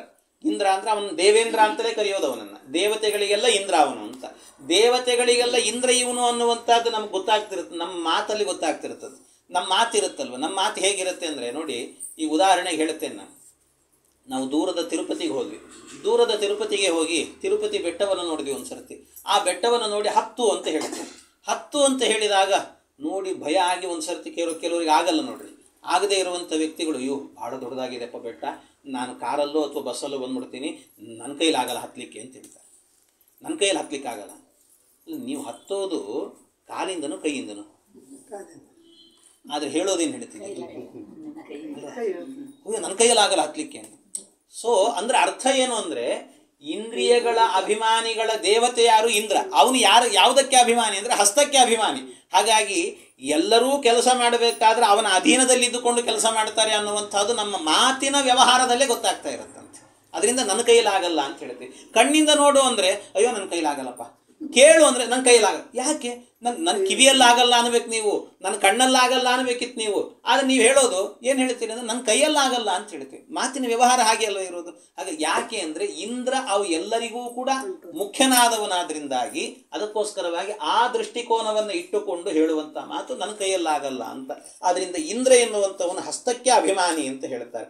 ಪಾದಕ್ಕೆ ಅಭಿಮಾನಿ ಯಾರು ಅಂತ ಹೇಳಿದರೆ ಉಪೇಂದ್ರ ನಾಮಕ ಹರಿ. ಅಂದರೆ ಇವನು ಅಂಗುಷ್ಠದಲ್ಲಿ ಇರ್ತಾನಂತೆ. ಪಾದಕ್ಕೆ ಅಭಿಮಾನಿ ಅಂದರೆ ಇಂದ್ರನ ಮಗ ಒಬ್ಬ ಇದ್ದಾನೆ, ಉಪ ಇಂದ್ರ ಅಂತ ಹೇಳ್ತಾರೆ. ಅವನು ಮತ್ತೆ ಅವನ ಅಂತರ್ಯಾಮಿಯಾಗಿ ಭಗವಂತನು ಇದ್ದಾನೆ ಅಂತ ಹೇಳ್ತಾರೆ. ಅವನ ಯಜ್ಞ ಅಂತ ಅವನಿಗೆ ಹೆಸರು, ಇಂದ್ರನ ಮಗನಿಗೆ. ಅವನ ಅಂತರ್ಯಾಮಿಯಾಗಿ ಉಪೇಂದ್ರ ಇರ್ತಾನೆ, ಪರಮಾತ್ಮ ಇದ್ದಾನೆ ಅಂತ. ಹೀಗೆ ಪಾಯು ಎನ್ನುವಂಥ ಏನು ಇಂದ್ರಿಯ ಇದೆ ಅದಕ್ಕೆ ಮಿತ್ರ ಅಭಿಮಾನಿಯಂತೆ, ಉಪಸ್ಥಕ್ಕೆ ದಕ್ಷ ಪ್ರಜಾಪತಿ ಅಭಿಮಾನಿ ಅಂತ. ಹೀಗೆ 10 ಇಂದ್ರಿಯಗಳಿಗೂ ಕೂಡ 10 ದೇವತೆಗಳು ಅಭಿಮಾನಿಗಳಾಗಿದ್ದಾರೆ ಅಂತ. ಆ 10 ಇಂದ್ರಿಯಗಳನ್ನು ಸೃಷ್ಟಿ ಮಾಡಿದ್ದಾನೆ ಭಗವಂತ, 10 ಅಭಿಮಾನಿಗಳು ಕೂಡ ಇದ್ದಾರೆ ಅಂತ ಹೇಳ್ತಾರೆ.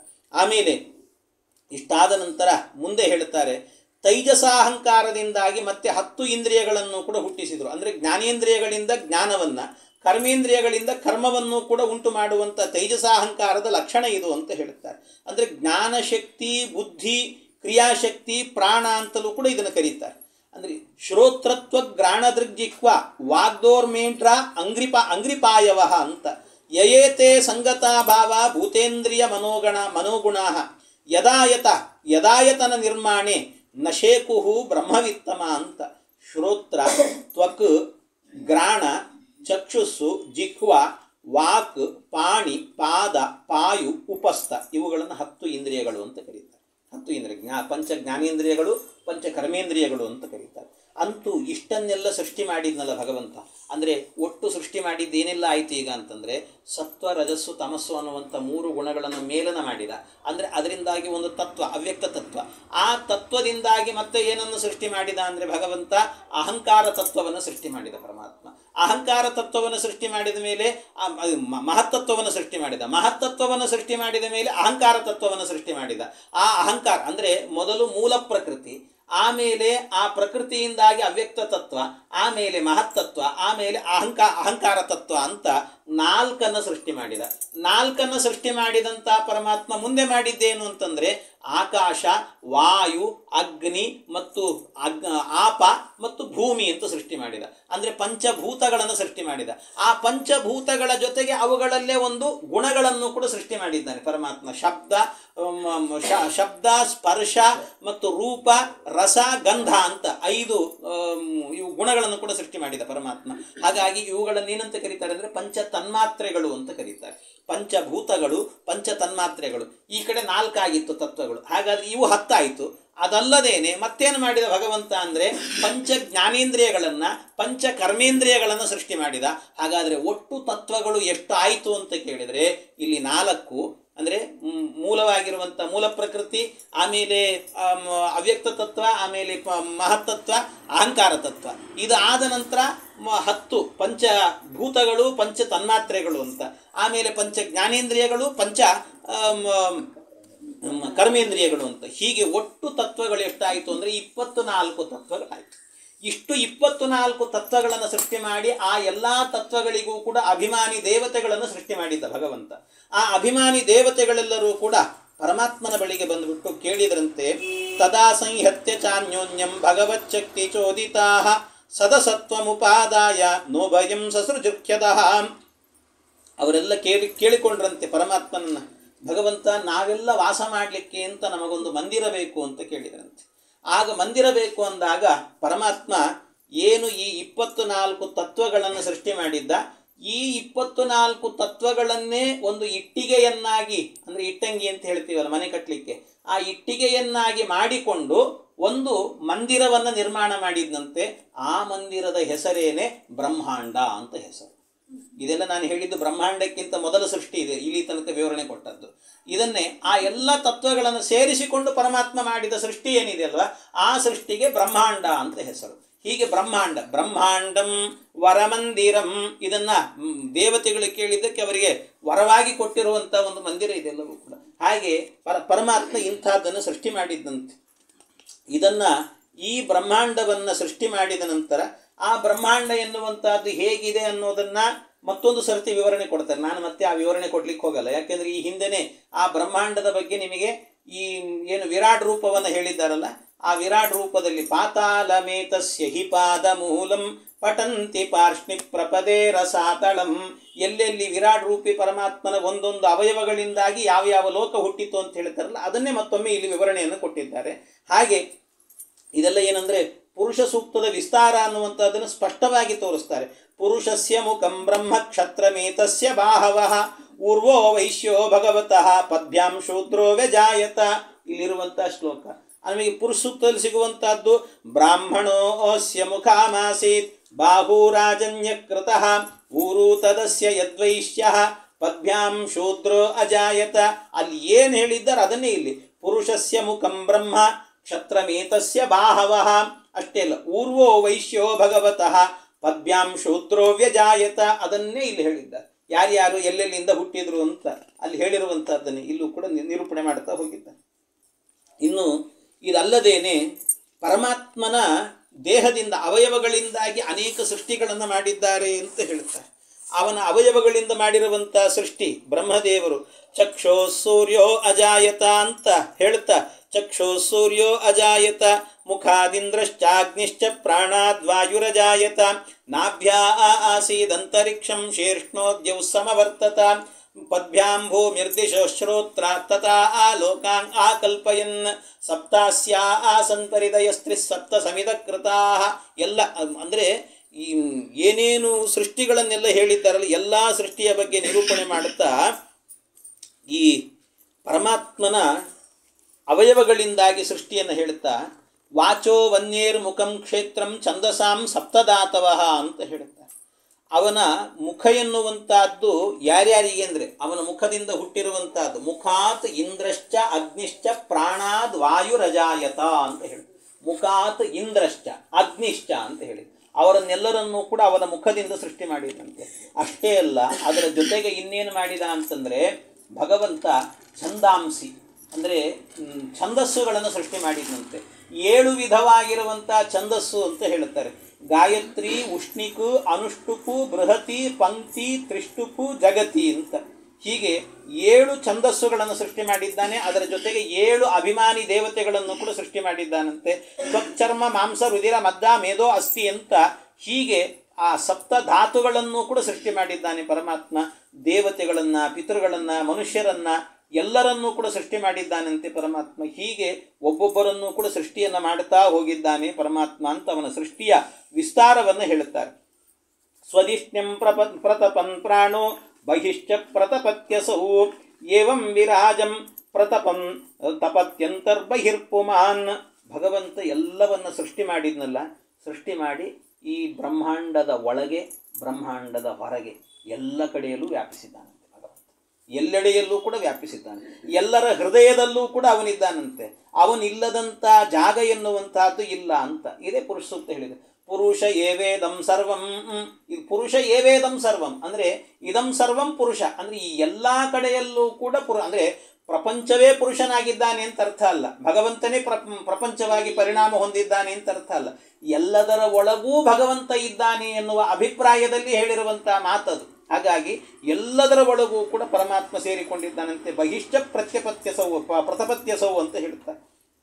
ಈ ರೀತಿ ಎಲ್ಲ ಕಡೆಯಲ್ಲೂ ಕೂಡ ಸೇರಿಕೊಂಡಂತವನು ಭಗವಂತ. ಪಾದೋಸ್ಯ ಸರ್ವಭೂತಾನಿ ಪುಂಸಸ್ಥಿತಿ ವಿದೋ ವಿದುಹು ಅಮೃತಂ ಕ್ಷೇಮಂ ಅಭಯಂ ತ್ರಿಮೂರ್ಧ್ನೋ ದಾಯಿ ಮೂರ್ಧಸು ಅಂತ ಇದೆಲ್ಲವೂ ಕೂಡ ನಮಗೇನಾಗುತ್ತೆ, ಎಲ್ಲ ಜೀವರು ಅವನ ಅಂಶಕ್ಕೆ ಸಮಾನರು. ಅಂದರೆ ಒಂದು ಅಂಶ ಅವನದ್ದು. ಅಂದರೆ ಏನು ಮಾಡಿದ್ದಾನೆಂದರೆ ನಮ್ಮನ್ನೆಲ್ಲ ಸೃಷ್ಟಿ ಮಾಡಬೇಕಾದ್ರೆ ಪರಮಾತ್ಮ ತನ್ನದ್ದೇ ಒಂದು ಅಂಶವನ್ನು ಇಟ್ಟು ಕಳಿಸಿದ್ದಾನೆ ನಮ್ಮಲ್ಲಿ. ಅವನು ಇರೋದ್ರಿಂದ ನಾವೇನಾದರೂ ಮಾತಾಡ್ತಾ ಇದ್ದೀವಿ, ಅವನು ಇರೋದ್ರಿಂದ ಎದ್ದು ಓಡಾಡ್ತಾ ಇದ್ದೀವಿ, ಅವನು ಇರೋದ್ರಿಂದಲೇ ನಾವು ಮಲಗ್ತಾ ಇದ್ದೀವಿ, ಊಟ ಮಾಡ್ತೀವಿ, ಎಲ್ಲ ಮಾಡುವಂಥದ್ದು ಅವನು ಇರೋದ್ರಿಂದ. ಅವನಿಲ್ಲದೆ ಏನು ತೇನ ವಿನಾ ತೃಣಮಪಿ ನ ಚಲತಿ ಅಂತ ಏನೇನು ನಡಿಲಿಕ್ಕೆ ಸಾಧ್ಯ ಇಲ್ಲ ಅಂತ ಹೇಳ್ತಾರೆ. ಅಂಥವನು ಭಗವಂತ ಅಂತ. ಪಾದಾಸ್ತ್ರಯೋ ಬಹಿಸ್ತ್ವಾಸನ್ ಪ್ರಜಾನಾಂ ಯ ಆಶ್ರಯಾ ಅಂತಸ್ತ್ರಿಲೋಕ್ಯಾಸ್ತ್ವಪರೋ ಗೃಹಮೇಧೈರ್ಬೃಹದ್ಭುತಃ. ಈ ಭಗವಂತ ಏನು ಮಾಡಿದ್ದಾನೆ ಅಂತಂದರೆ ಏತಾವಾನಸ್ಯ ಮಹಿಮಾ ಅಂತ ಹೇಳ್ತಾರೆ. ಏತಾವಾನಸ್ಯ ಮಹಿಮಾ ಅಂತ ಪುರುಷ ಸೂಕ್ತದಲ್ಲಿ ಹೇಳಿದ್ದಾರಲ್ಲ, ಅದರ ಮಹಿಮೆಯನ್ನು ಹೇಳುತ್ತಿದ್ದಾರೆ ಇಲ್ಲಿ. ಏನು ಅವನ ಮಹಿಮೆ ಅಂತಂದರೆ ಈ 3 ಲೋಕಗಳಲ್ಲೂ ಕೂಡ ಭಗವಂತ ಇದ್ದಾನಂತೆ. 3 ಲೋಕಗಳಲ್ಲೂ ಕೂಡ ಪರಮಾತ್ಮ ಇದ್ದಾನೆ. ಅಂದರೆ ಪಾದೋಸ್ಯ ವಿಶ್ವಾಭೂತಾನಿ ತ್ರಿಪಾದಸ್ಯ ಅಮೃತಂ ದಿವಿ ಅಂತ ಪುರುಷ ಸೂಕ್ತದಲ್ಲಿ ಹೇಳಿದಂಥದ್ದಕ್ಕೆ ವಿವರಣೆ ಇದೆಲ್ಲವೂ ಕೂಡ ಇರುವಂತಹದ್ದು. ಅಂದರೆ ಪರಮಾತ್ಮ ಏನು ಮಾಡಿದ್ದಾನೆ ಅಂತಂದರೆ ಪರಮಾತ್ಮ ಅವನಲ್ಲಿ 2 ಅಂಶಗಳಿದೆ ಅಂತೆ. 2 ಅಂಶ ಅಂತ ಹೇಳುತ್ತಾರೆ. 2 ಅಂಶ ಎನ್ನುವಂಥದ್ದು ಒಂದು ಸ್ವರೂಪಾಂಶ ಅಂತ, ಇನ್ನೊಂದು ಭಿನ್ನಾಂಶ ಅಂತ. ಒಂದು ಸ್ವರೂಪಾಂಶ, ಇನ್ನೊಂದು ಭಿನ್ನಾಂಶ. ಸ್ವರೂಪಾಂಶ ಅಂತ ಹೇಳಿದರೆ ಭಗವಂತನದ್ದೇ ತನ್ನದ್ದೇ ರೂಪಗಳು ಅಂತ ಅರ್ಥ. ತನ್ನದ್ದೇ ರೂಪ, ತನ್ನ ಸ್ವರೂಪ ಅಂತ ಅರ್ಥ ಅದು. ಇನ್ನೊಂದು ಭಿನ್ನಾಂಶ ಅಂತ ಹೇಳಿದರೆ ನಾವೆಲ್ಲ ಜೀವರಿದ್ದೀವಲ್ಲ, ಅವನ ಒಂದು ಅಂಶವನ್ನು ಇಟ್ಟುಕೊಂಡು ಬಂದವರು ನಾವೆಲ್ಲರೂ. ಅವನು ಒಂದು ಅಂಶದಿಂದ ನಮ್ಮ ಒಳಗಿದ್ದಾನೆ, ಅವನಿಲ್ಲದೆ ಏನು ನಡೀಲಿಕ್ಕೆ ಸಾಧ್ಯ ಇಲ್ಲ ಅಂತ.